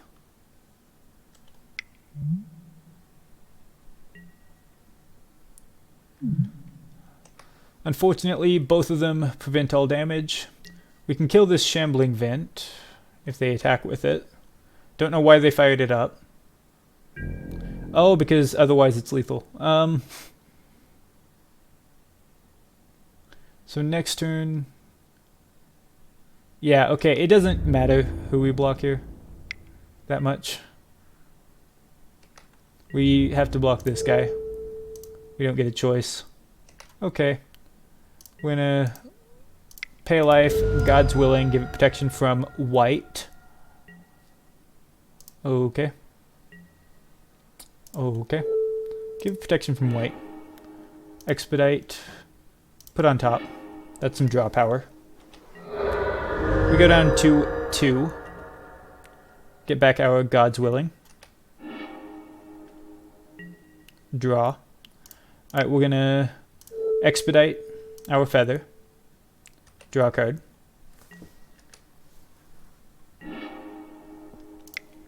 Play a Favored Hoplite. Pass the turn.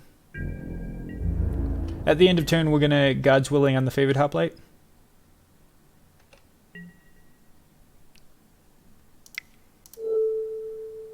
Ah, shoot. We can't do that now, can we? I screwed up. Don't know how much it matters.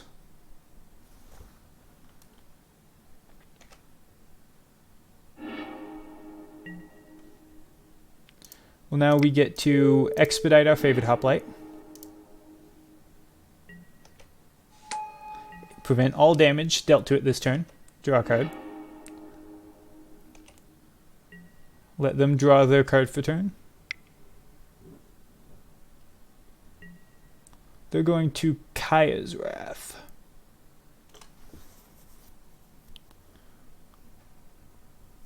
Well, God's Willing doesn't protect us from that. But we can at least get a free scry off of it.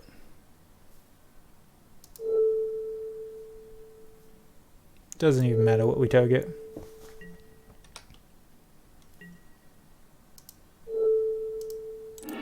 And then we can see game. Alright.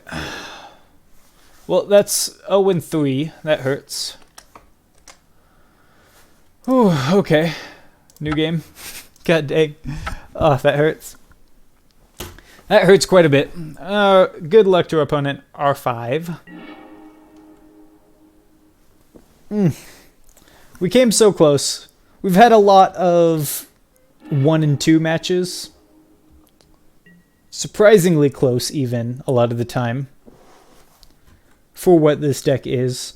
I don't think we can keep this with just one land. One hand. We can't keep it with just one hand. No. We'll keep this, put a battlefield forge to the bottom. Done. We're a little light on things, really, on everything. They play an arboreal grazer, get a extra land out of their hand. 2 botanical sanctums. Ooh, feather's interesting.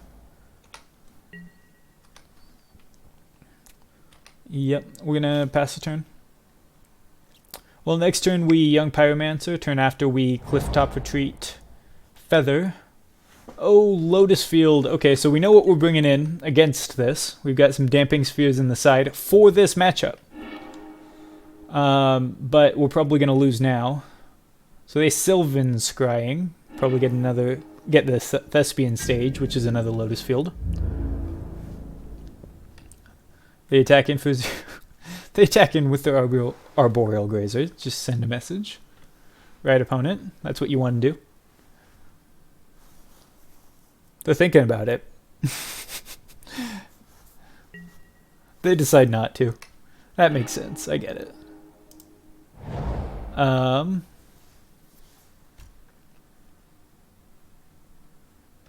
What do we want to do here? Do we want a 10th District Legionnaire? I think we just Young Pyromancer. Less of a downside if it gets killed.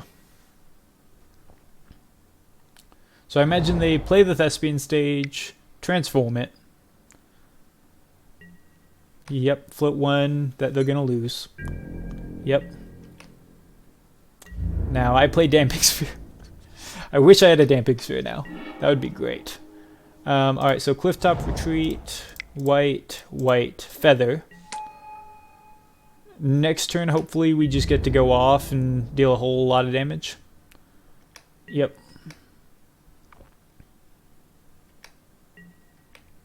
That or we die. We either do a lot or we do nothing. So, or we die now. It's very possible we just die now. Our opponent has 4 mana left after their strategic planning. And they only need 1 card really at this point. They get Hidden Strings, which acts as a ritual right now, but doesn't do anything else. Gets it in the graveyard, which they do need it in the graveyard. Alright, they're going to Fae of Wishes. Or Granted, I'm sorry. They're going to wish for a thing. I imagine they're going to wish for their combo piece, the blue one. They don't have enough mana to kill us this turn, though. They will kill us next turn, and we have no recourse, but they can't kill us this turn. That's what's important.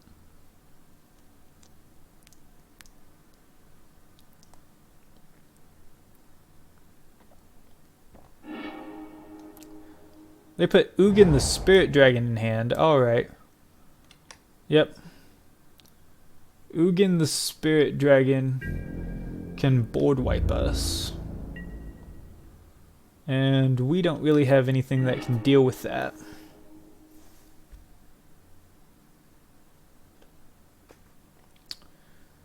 But we can hopefully draw something. Doesn't matter.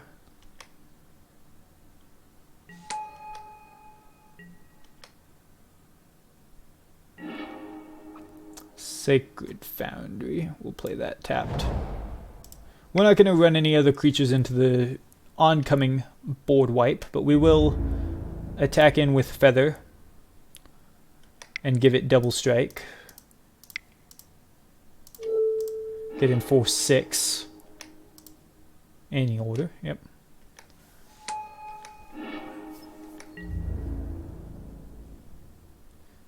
And then at end of turn we get those cards back, which is great. I forgot that had reach. That's fine. Yep. We didn't lose anything. We should have attacked for 2, but besides that, we didn't lose anything. So I imagine they're going to tap 7, play the Ugin, and just kill us. They're going to dig through time. Oh well, they still have the hidden strings, so they have all the mana in the world. They can dawdle around with whatever they want. Doesn't matter. Well, they dig through time 4/2. Dig through time is just such a good card in combo decks, where you're just looking for 1 or 2 cards, and you get to look at 7 for 2 mana, as long as you have some cards in graveyard. They make another 3 mana, Hidden Strings. Excuse me. Expansion. Alright, they're going to copy it. Yep. Make another Hidden Strings. That brings them up to 13 total mana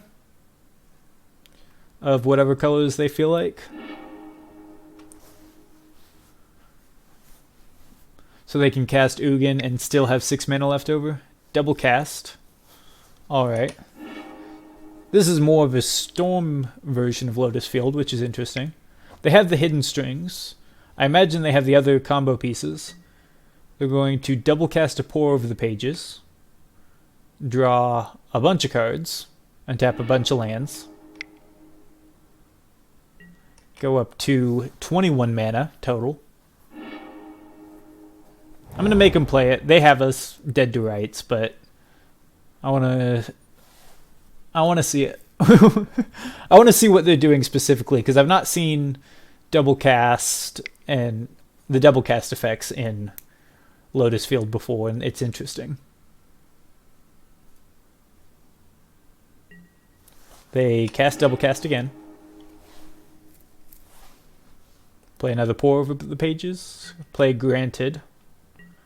Gonna grant twice. Dang. Omniscience. Okay. That means that they can... They have extra infinite mana. And then they're gonna enter the infinite, and that'll be game. Yep.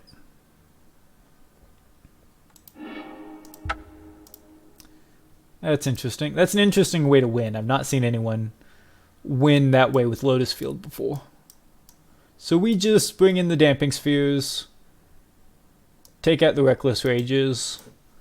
I think we take out all the Reckless Rages, bring in Wild Slash. Let's bring in a Temur Battle Rage. And ship it back. I don't think we can win this unless we get a Damping Sphere. Damping Sphere essentially makes it so they have no mana, which is great for us.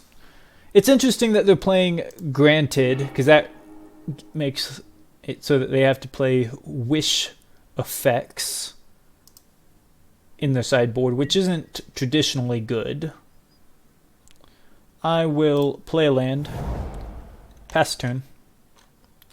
No turn 1 plays from us. They play a Temple of Mystery and scry 1 to the bottom. Want to play a Clifftop Retreat. Can play a Phalanx Leader. Pass turn.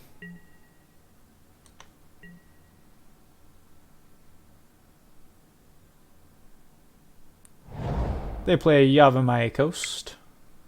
Gonna tap 2 for strategic planning. I maybe should have mulliganed for a Damping Sphere. But we've got some draw power. Hopefully we can just find one.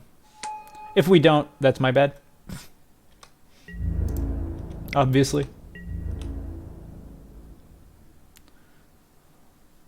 We get to do a decent amount of drawing next turn, though. We get a scry, draw, make some big creatures, attack for a bunch.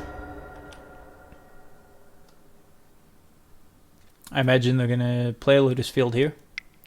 Hard to believe they don't have it. Yep, they have it. Floating green and a colorless, that's interesting. So they're just going to Sylvan Scrying here. Alright. I don't see them playing Chronic Flooding, which is interesting. So they're not relying on their graveyard as much as most of the Lotus Field decks are. Alrighty then. Well, let's go ahead and let's play Sacred Foundry. Yeah. Let's play Young Pyromancer. Play God's Willing. Put Phalanx Leader on first. Whatever else next.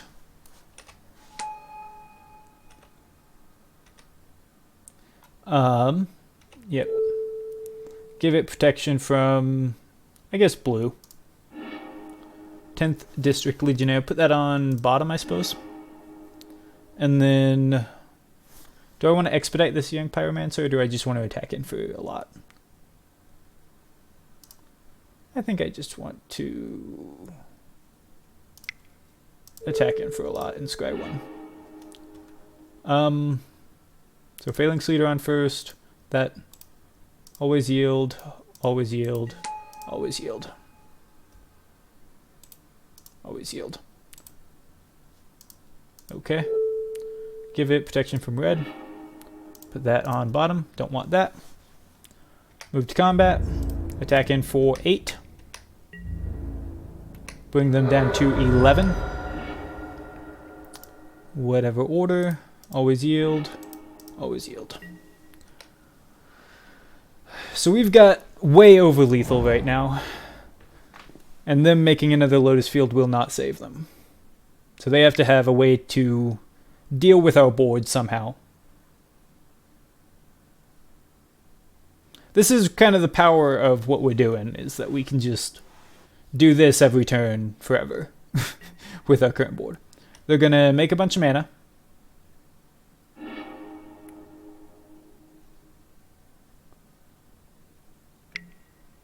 They're going to copy Lotus Field. Make 3 more mana.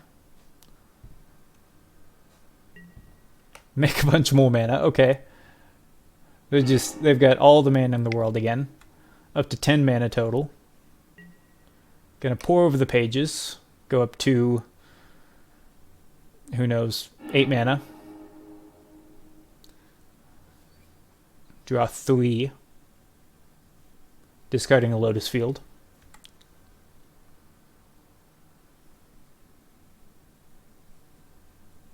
If they can just kill us here, I mean, respect. This is the fastest we get. This is literally turn 4 deal. Hey, turn 5 make the biggest things on the freaking planet. Alright, they Cycle Rift. Bounce all of our things back to our hand.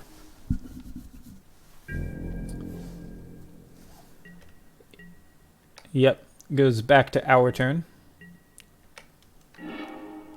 Well, we can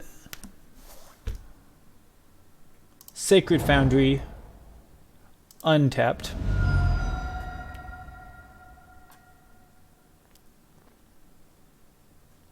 Do I just need to immediately make the biggest board I can, Thread and Lethal? I think I do. So I think I play Phalanx Leader. I think I play Young Pyromancer. Expedite the Phalanx Leader. Put Phalanx Leader on first. Because now next turn I have lethal.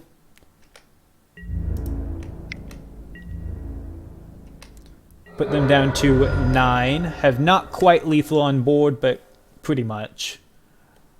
They know that we have God's Willings in our hands, which is enough to kill them. So they have to either kill us here or deal with our board.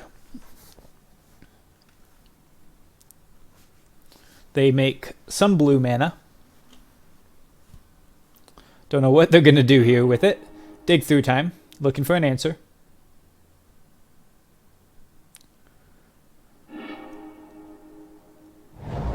Play a Botanical Sanctum. Pour over the pages. Make a bunch of mana. Draw some cards. Excuse me. They're down to 36 cards in hand, which is just ridiculous. I don't know what card they discarded. They didn't discard at all. Oh, they haven't discarded yet. My bad. Oh, they... Did they not discard?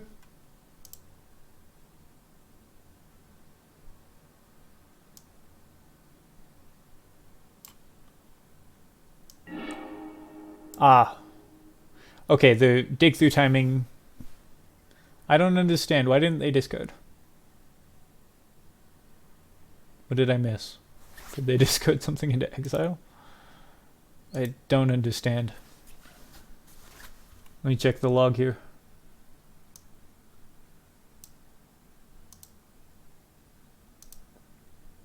They discarded an island. I just didn't see it. Interesting. Alright, so they're digging through time, looking for a way to keep looping cards together.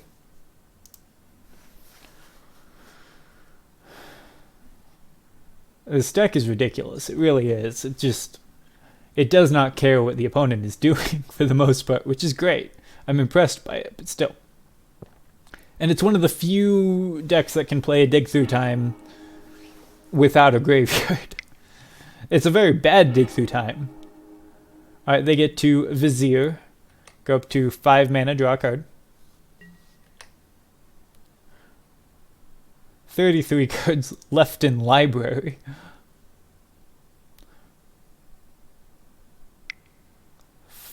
Five blue mana for the opponent. They're gonna...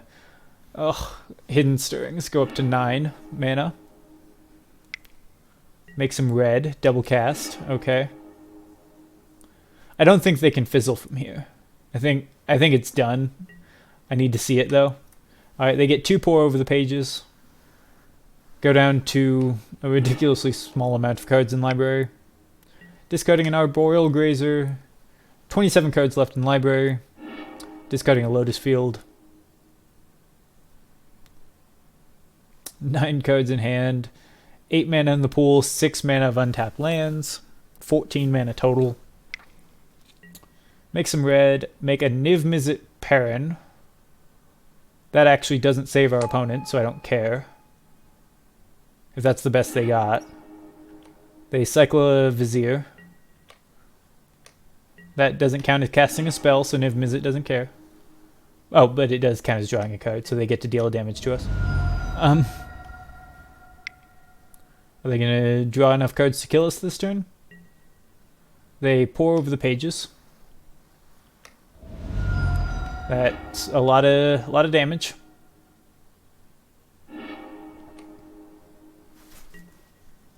I don't know why this isn't always yielded. There we go. We're down to 10.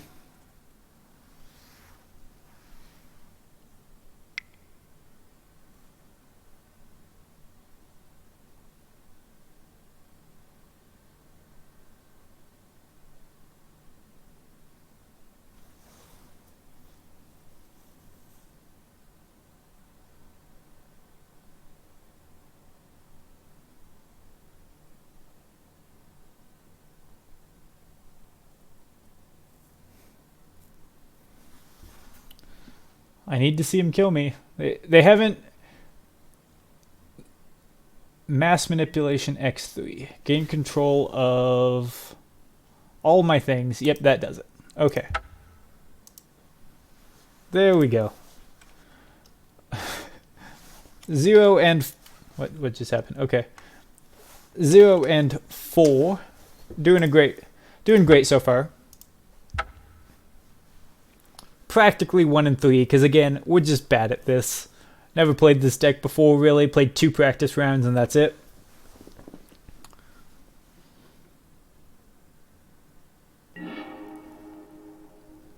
We lose the die roll. Good luck to our opponent. Ulana pished him.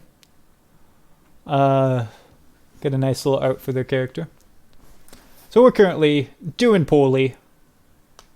Not much you can say about that. I just think the deck probably doesn't line up well with the Pioneer meta at this point. Too much removal in the format. It's not that we're not able to achieve our goal. We're doing our goal just fine. It's just that all of our things keep dying. Well, this is a bad hand, though it does have all the pieces. Problem is, we can't play our favorite Hoplite till turn 2. We can't play our Phalanx Leader at all. And we have no reason to believe that this hand will be any good unless our opponent is playing a creature deck, in which case we can on turn 2 Favored Hoplite and Reckless Rage. I think this is kind of a greedy mulligan, but we're gonna mulligan. Yeah, we'll keep this. This is better. I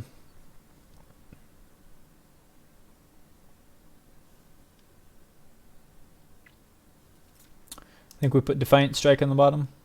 Done. Technically, we still can't cast our Phalanx Leader, which is rough. Our opponent plays a Botanical Sanctum, plays a Greenbelt Rampager to make a mana. That's interesting. Gonna play a Sacred Foundry. Gonna play it tapped. Pass turn. So they're playing an energy deck, probably Teamer. This looks like a brew on our opponent's part, which I'm into. You know I'm into the brews.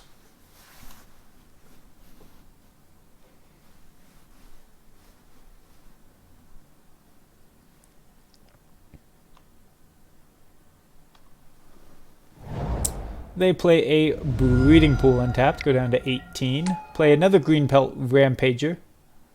Make 2 mana. Make 2 energy, I mean.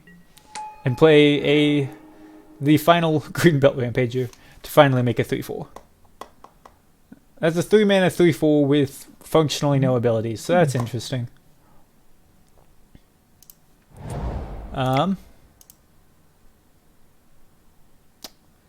We're just going to play a Young Pyromancer.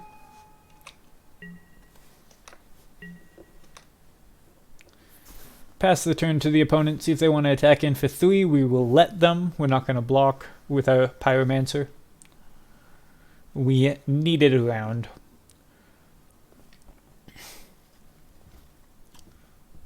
They might just be playing some kind of Simic energy deck, which would be interesting.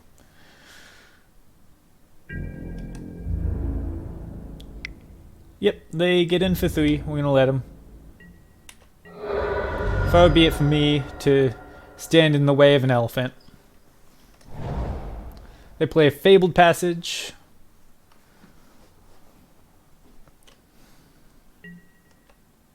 They pass the turn. We draw a land. That's nice. Interesting. So we can actually play a Phalanx Leader. Play an Expedite targeting the Phalanx Leader. Put Phalanx Leader's trigger on first so we can get the token. Grow the Dorks, draw a card, move to combat, attack for 5.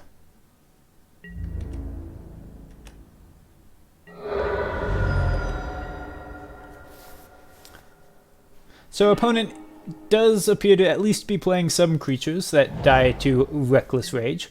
Interesting, so they grab a Plains off their Fabled Passage, so they are playing... I forget the name of that color combination, but it's not Teamer. Teamer is green, blue, red. So they're playing green, blue, white energy. They're gonna get... No, they're not gonna get in with the Greenbelt Rampager. That's okay. Doesn't matter to me. It's not going to be big enough to block anything.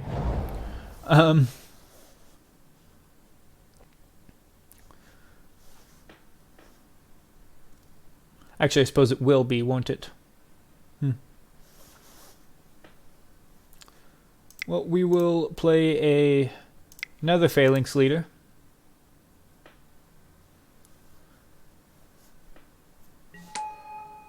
We'll hold back this 10th District Legionnaire.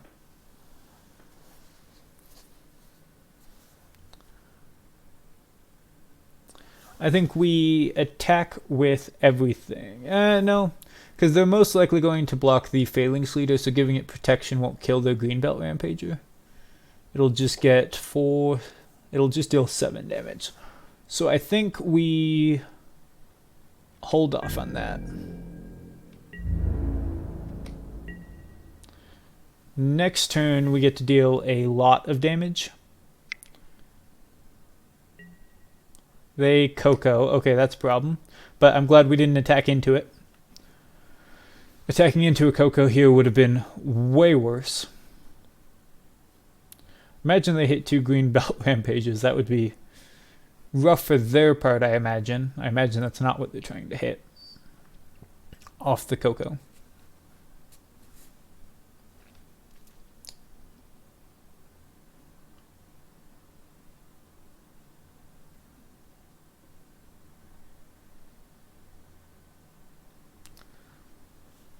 The ideal would be that they don't play anything and we get to attack around their Greenbelt Rampager, but I'm at least glad that I didn't attack into a Coco, because that would have been a rough day. Oh, they play an Uro. They play Ronos. Interesting.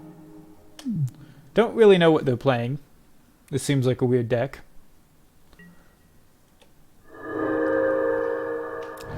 They gain some life, get a Temple Garden, lose their Uro, draw a card. All the things.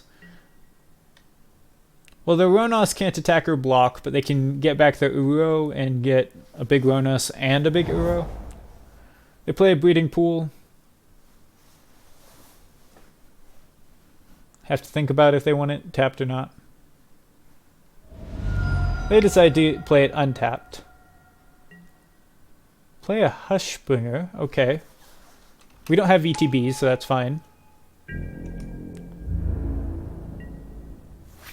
Interesting. They can't escape the Uro, but it's interesting that they didn't have anything to put stuff in the graveyard to try.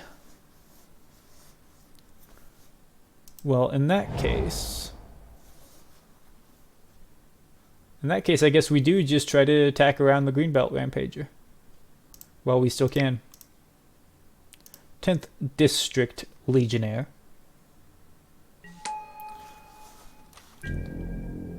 Begin combat. Attack with all creatures. See what they want to block.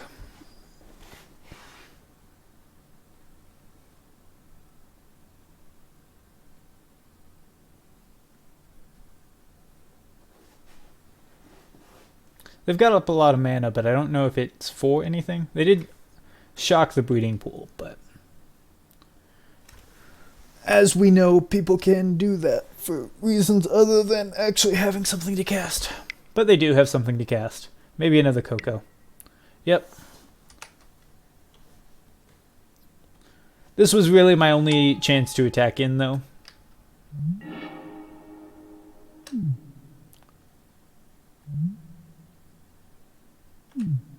Do those not... Oh, because of Hushbringer. Oh, okay, I see what they're doing. I see what they're doing.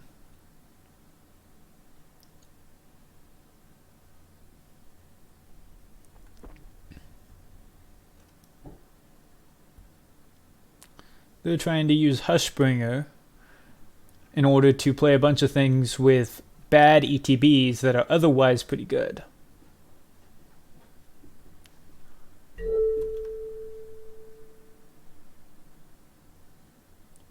Yeah, that's fine. I'm gonna go ahead and, God's willing,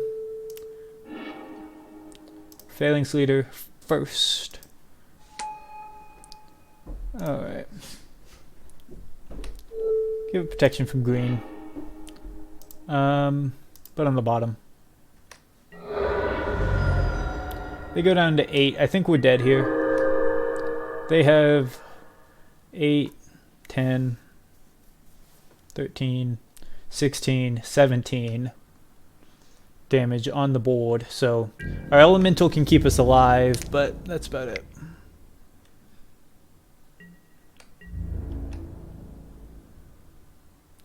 So they can't... We at least have the fact that they can't attack into us without killing us. Alright, they get in for 3, gain 3 life.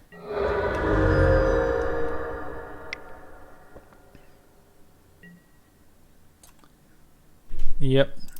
I think we just concede here. We're done. Alright, well, we know what's good. We know Team of Battle Rage is good. Healing Grace is good. Healing Grace is essentially gain 6 life. Team of Battle Age does something similar. Let's just go over this stuff.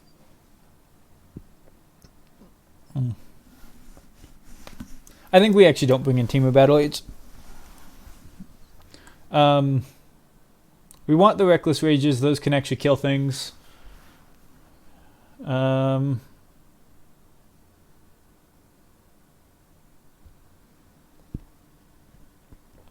We'll cut 2 Defiant Strikes and an Expedite.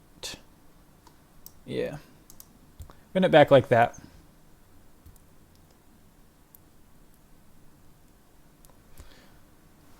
So this is an interesting matchup. On the bright side, they're playing a lot of bad creatures if we can just keep Hushbringer off the field. On the downside, you know, we're not running a whole lot of things that can keep Hushbringer off the field.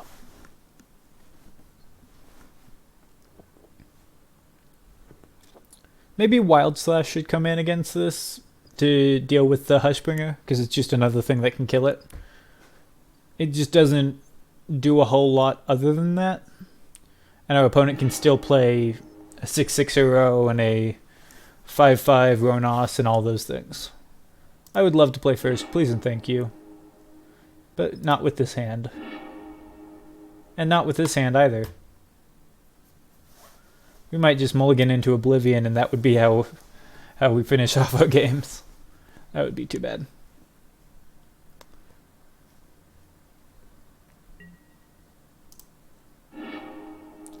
There we go. We at least have 2 lands.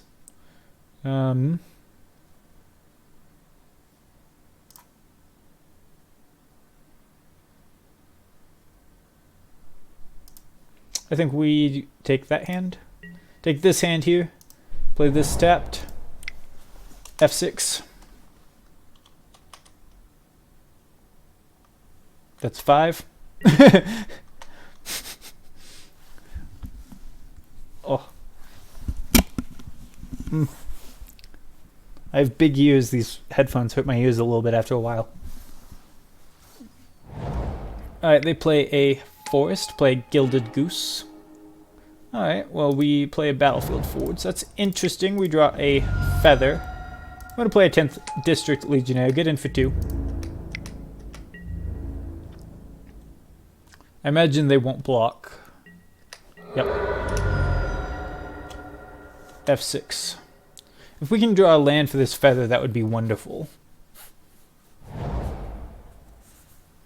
I just noticed in the back of Feather's art, there's the Parhelion 2.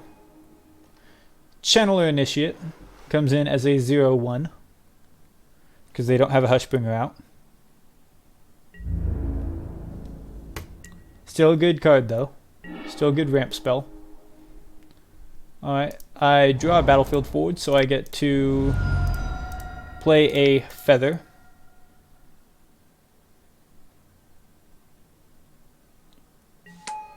Move to combat. Attack with 10th District Legionnaire. Deal 2 damage. With Feather out, we're doing okay, actually. Because now these guys get recurred, and we'll be happy, happy, happy. They play a Hallowed Fountain. I get a text.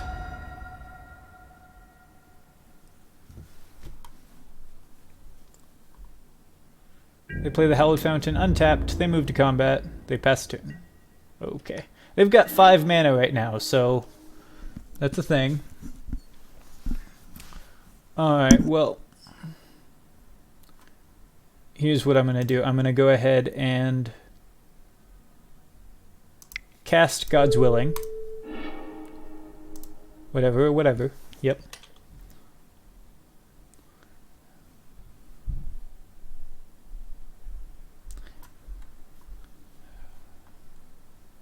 I forget, is Path legal in Pioneer?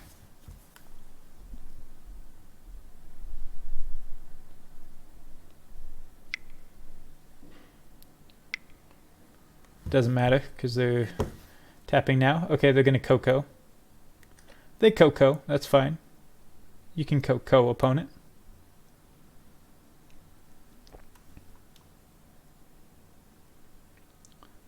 I'm kind of surprised they didn't do it in our combat step. They get an Uro, they get a Channel Initiate. Alright. They have all the mana in the world. That's fine.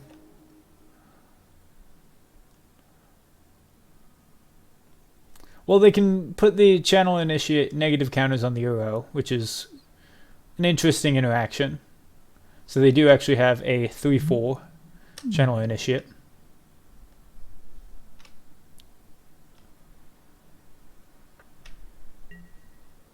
Yep. That's okay, so I kind of see some value in that, at least when you Coco off of it.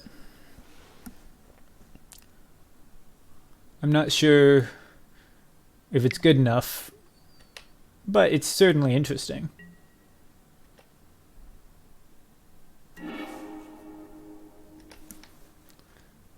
But now we know that we're God's willing for green, because they're not going to play a removal spell, so that's super nice. Unless they have a 1-mana removal spell. They might have a Path, I don't know. They tap the Gilded Goose, I imagine. Again, I don't know if Path is legal in this format. I don't play this format enough to really know. Do I want this? It does represent a lot of life gain, but I don't think it's worth it right now. Especially when I get a Scry 3 before I draw a card. Before the next time I draw a card. No, I think I want more draw power. Now I get to pay white. Defiant Strike. Whatever. I need to always yield. Boros Charm. I'll put that on top. That has some value. Alright. Now I get to attack with all, get in for 8 damage.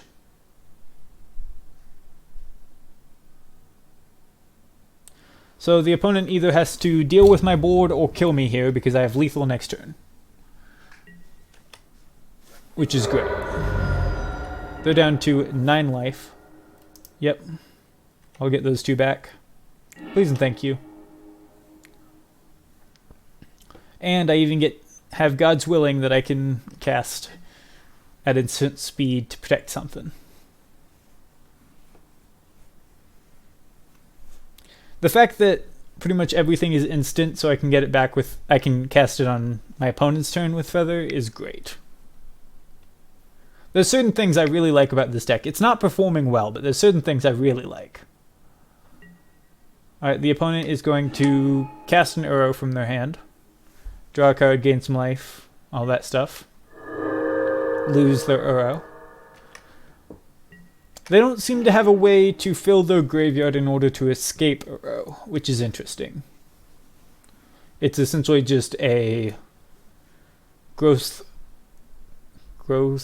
spiral. It's essentially a growth spiral, as far as I can tell, because I've not seen them milling any cards.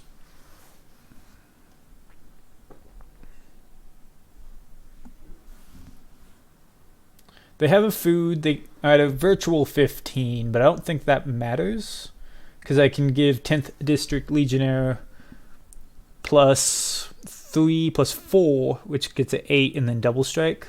So it'll deal 16 damage next turn. Exemplar of Strength. Okay. I think they don't understand that they're dead.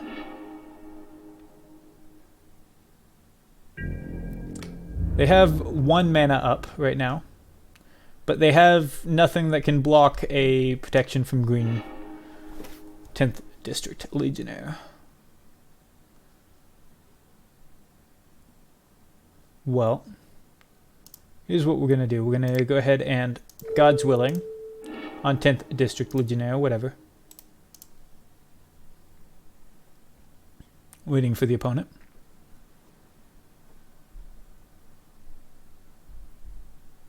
They have 1 mana. They're going to Stubborn Denial. Huh. Well. Alright. Can't do anything about that. Phalanx Leader on the bottom. Well, that's interesting. Okay. So I still have a 5/5. It just... And I can give it double strike. I just can't give it trample.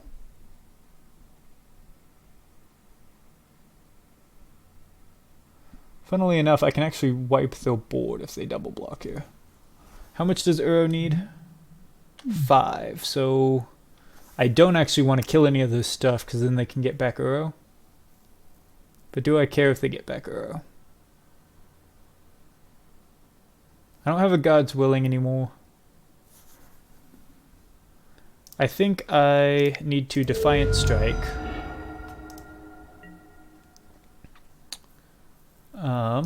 Put on bottom. Draw a card. That doesn't help. Play Mountain.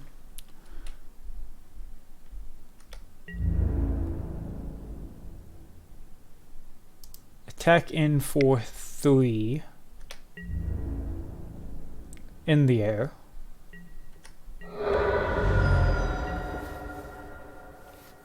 Yep, I get back my Defiant Strike. Which represents another scry and another draw. Digs me 2 cards deeper to another God's Willing, hopefully, so I can get in with my 10th District Legionnaire.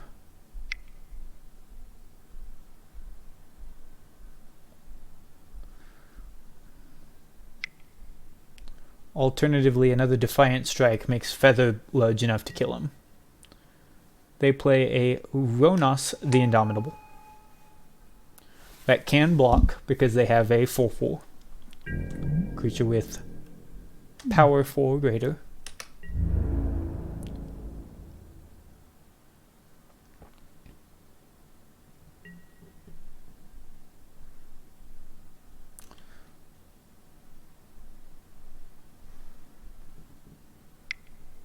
Alright, they're gonna make the last mana off that channeler and get a Gilded Goose. Okay. Get a food that they can't crack this turn.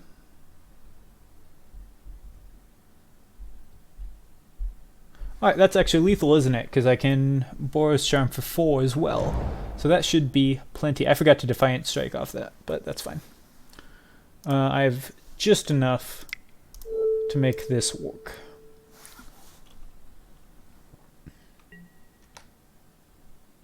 I lose 2 life in the process, but it doesn't matter. Oh, but they have a Gilded Goose. Are they going to counter my Defiant Strike? They aren't.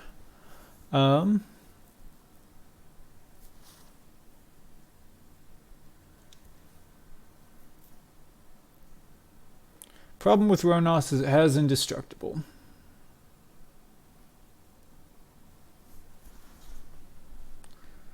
Alright, well I guess I will play a Favored Hoplite.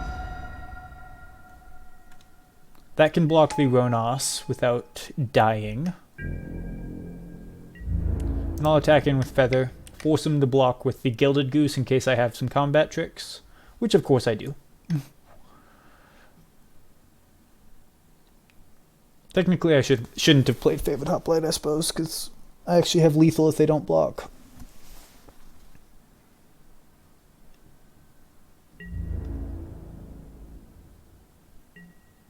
Which they don't. Okay. So I have lethal next turn pretty much no matter what happens.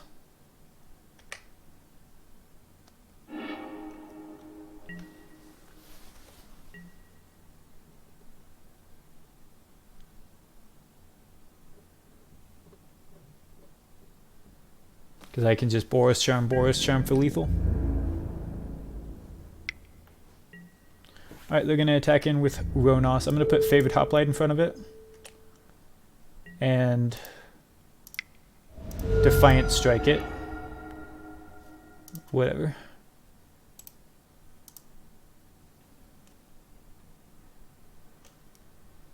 Because Favored Hoplite doesn't take damage. Stubborn Denial.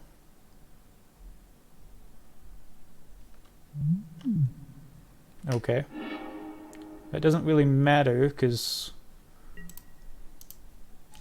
it still doesn't take damage.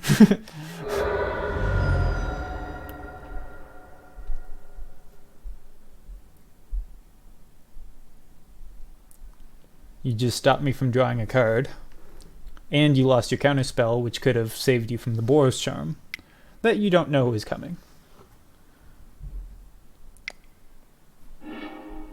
They're going to crack a food, gain some life, I imagine. Oh, nope, using it for Gilded Goose, okay. They should use it to gain life. Wouldn't save them from the Boros Charm, but they should use it to gain life. They play Uro, okay. Now they're just dead to a feather, so I don't know why they're doing this, because they tapped their only flyer.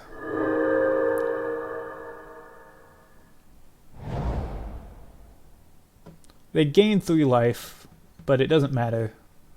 They play a Fabled Passage. That might matter, I don't know.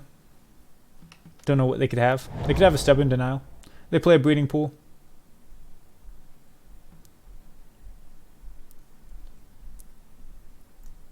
Don't know if they're going to play it untapped or not, because they're playing real slow.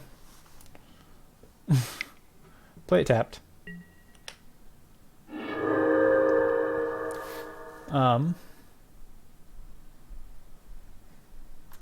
Well, I think I just kill you here. Boros Charm.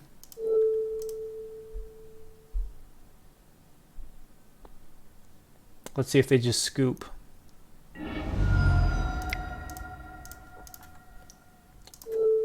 Boros Charm.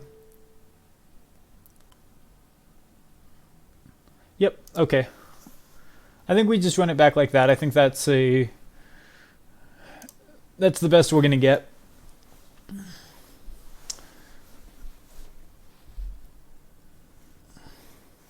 Our deck is weak to pretty much the thing that any kind of deck like this is weak to. Any kind of aura deck or any kind of feather deck, anything like that, is going to be weak to people killing our creatures. Because that's... if we don't have creatures, then nothing we do matters. And we're running 20 creatures, which in a normal game, let's say we draw 30 cards. We draw 10 creatures. Our opponent draws 30 cards. They just have to draw 10 removal spells, or call it 5 removal spells and 2 board wipes. And that ruins our day.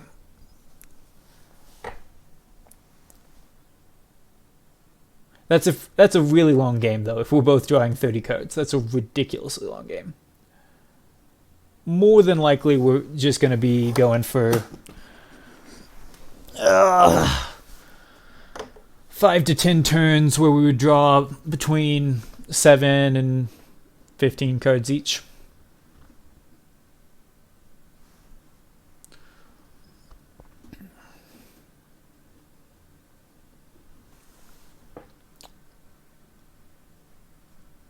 We've got a lot of 1 and 2 matches in this tournament, which is weird. The deck is just on the cusp of being good. It needs just a push and we could get over that hump. I don't know what that push would be. It might just be that we need more God's Willing effects, which there are more. We're only running 5. Do we keep this? We've got Healing Grace, which is an extra 6 life. We've got 2 Boros Charms, a Favored Hoplite, a Failing Sleeter. We might as well, I suppose. It is our opponent's turn, so we're going to F6.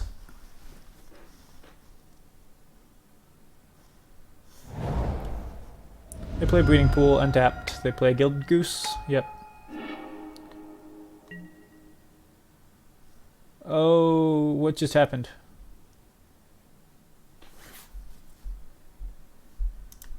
What just happened?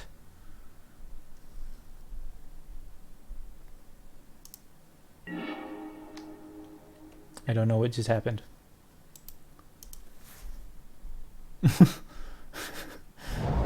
It just skipped through my turn. I didn't even hit anything. I was F6'd on their turn, then they must have hit F6, and then it skipped through my turn for some reason.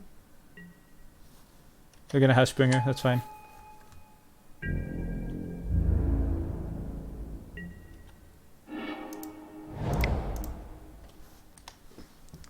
That's weird. I don't know if that was Moto or what happened. I think it has to have been Moto because I really don't think I hit anything. Maybe there's gunk on my F6 key.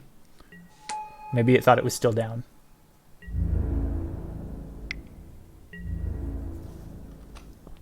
They play the scariest of the Titans.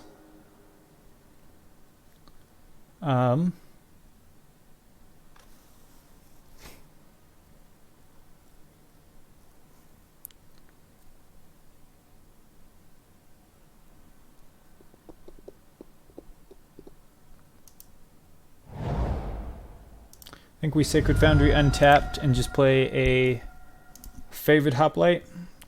Use the Healing Grace to gain some life back.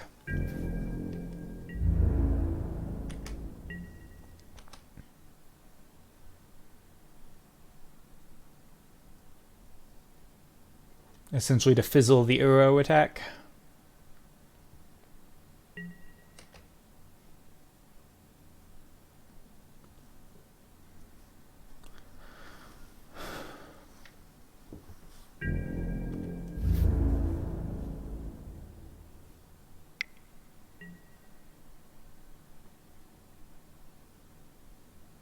Well, let's start by casting Healing Grace. Target Favored Hoplite. So because it's targeted, Favored Hoplite doesn't take any damage, so I can block the entire Uro.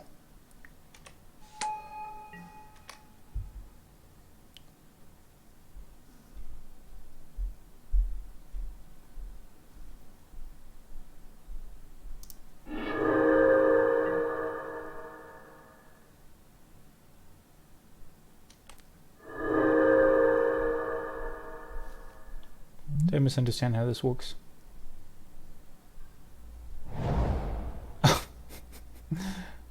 Interesting. Okay. That was an oopsie moment. Doesn't matter because it's Favored Hoplite.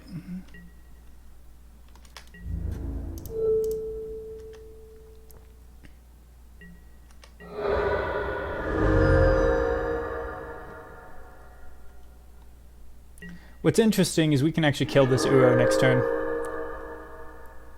Oh. Well, that's even better. Now we can really kill it. In that case, do we want to play Phalanx Leader? I think we need to not, in case they have a Stubborn Denial, since we know that they're playing that.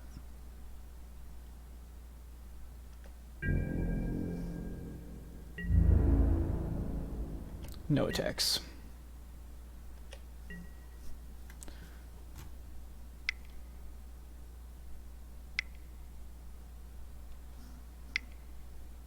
Alright, they Coco.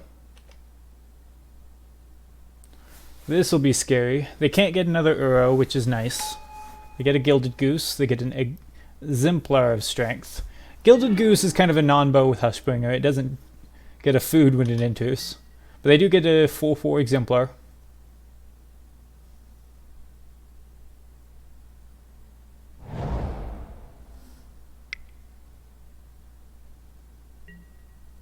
They play a Ronos. Alright, they move to combat. They attack. Well, they gain their life, they do the things.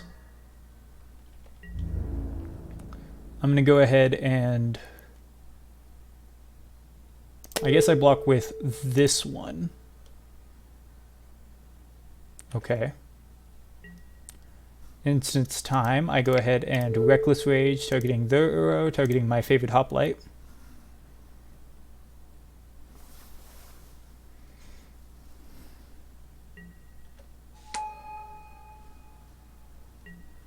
Yep. Their creature dies, my creature only gets bigger. Yep. Alright, I'm gonna play Mountain. I can now play a Failing Leader. Okay. No attacks.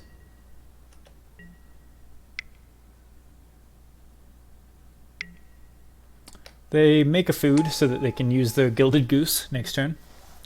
At least one of them.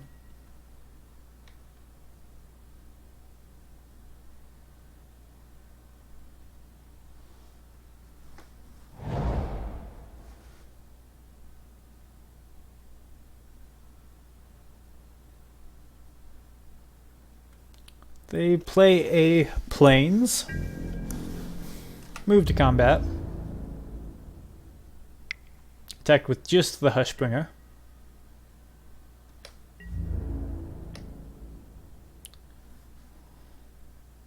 I need a way to kill that Hushbringer.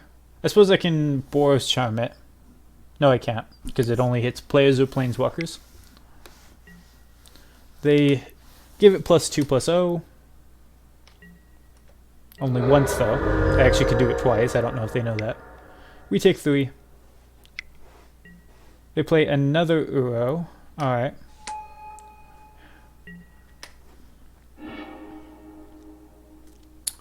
We play a Mountain. Pass turn.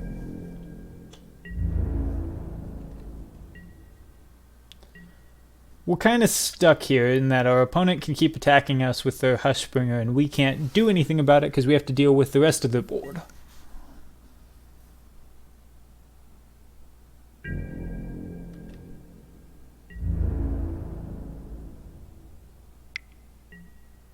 Alright. They attack with their Uro.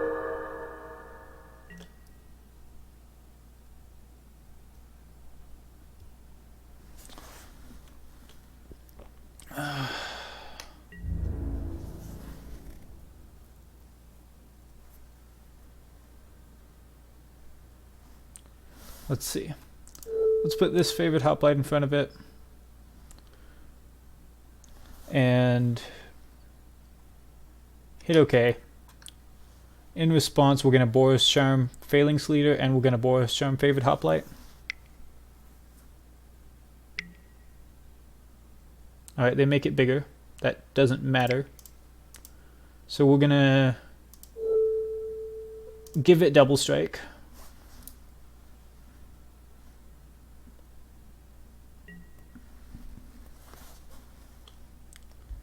And then we're going to give Failing Leader Double Strike for, yeah, just to put a +1 count on everything.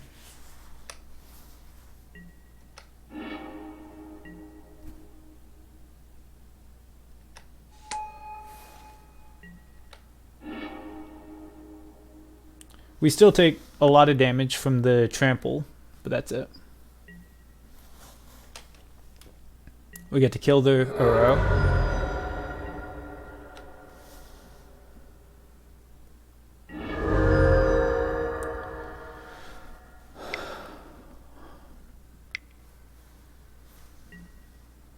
They play a third one. Dang. I know they've looked at 18 cards, but 3 Uros? Ugh. Alright, what can we even do now? I think that's just game. I hate to say it, but I think it is. Yeah. Alright. I tried. Alright, so that was rough. We go 0-5.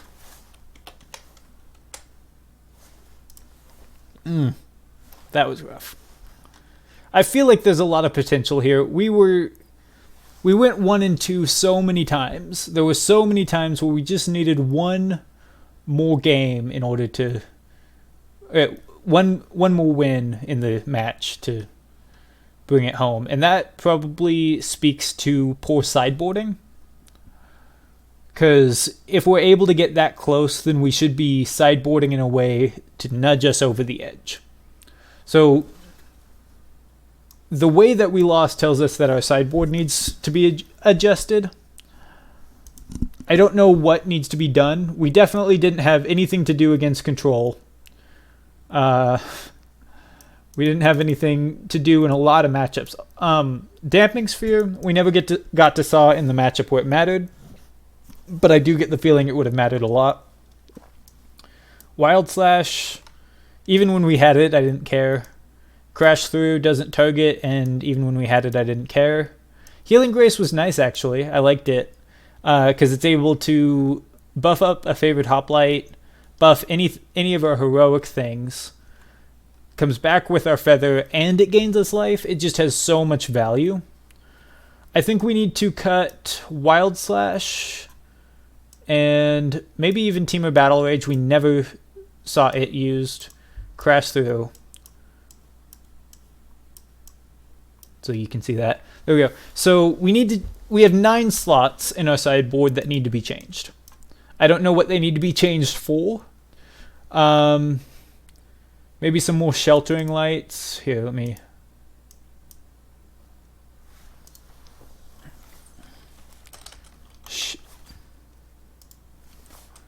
Sheltering Light. Add... Fill sideboard with these.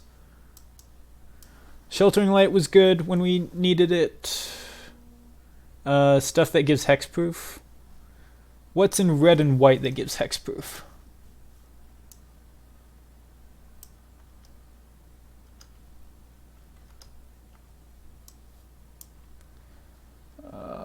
Where is it? God damn it. Why won't you let me do this? There we go.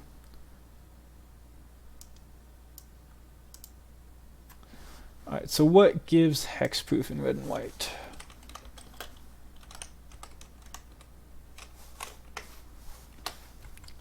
I'm sure there's something.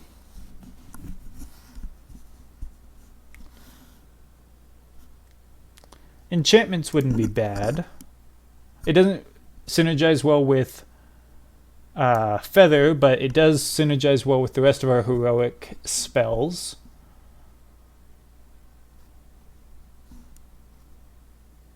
Madcap skills, that's interesting. Is that Pioneer legal?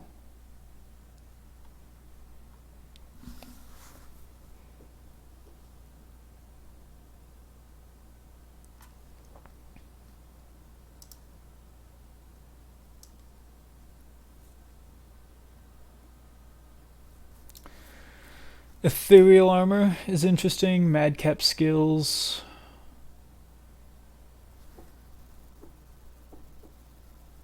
Gifts of Orzova. Flying and lifelink. That's a way to deal with some stuff. Alright, well, let's put Gifts of Orzova in the thing.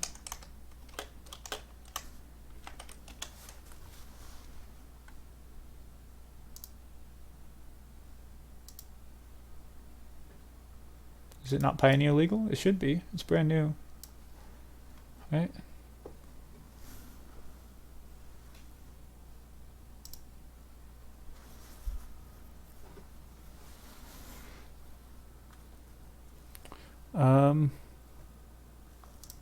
I don't even have, actually. It's probably just not like how I'm spelling something. Gift of Orzova. That's it. Gift. Add 1, add 2. So Gift of Orzova. 4 other cards.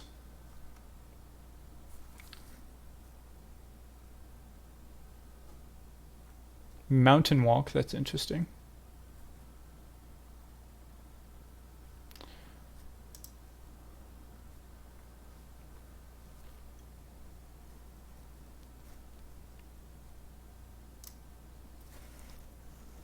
I think there's some real potential here. I think the problem here is going to be our sideboard.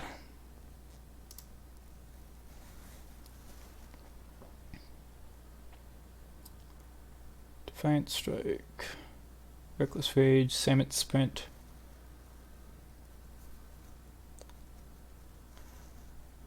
There's some argument to put Samet Sprint in over Expedite, because it's essentially the same card, except Samet Sprint gives it +2/+1. Let's do that. It's not a draw, but the extra... I actually have two of them. For now, let's do this.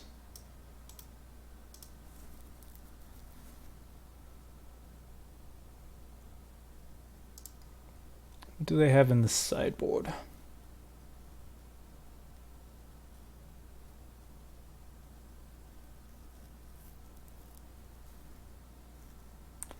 Ooh, Slaughter the Strong is interesting. Because if we're playing it on curve, we're just wiping our opponent's board.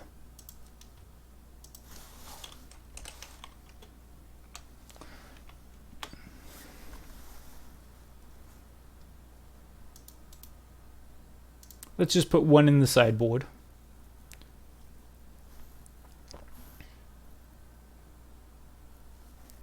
What else? Anyway, so we've got some interesting stuff going on here. I think there's a lot of potential here. What that means, though, I don't know.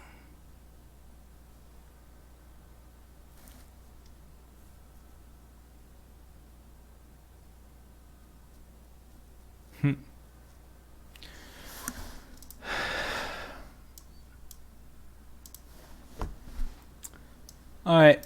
Anyway, thank you so much for watching. I appreciate it. Please have a wonderful day, and I'm out. Bye-bye.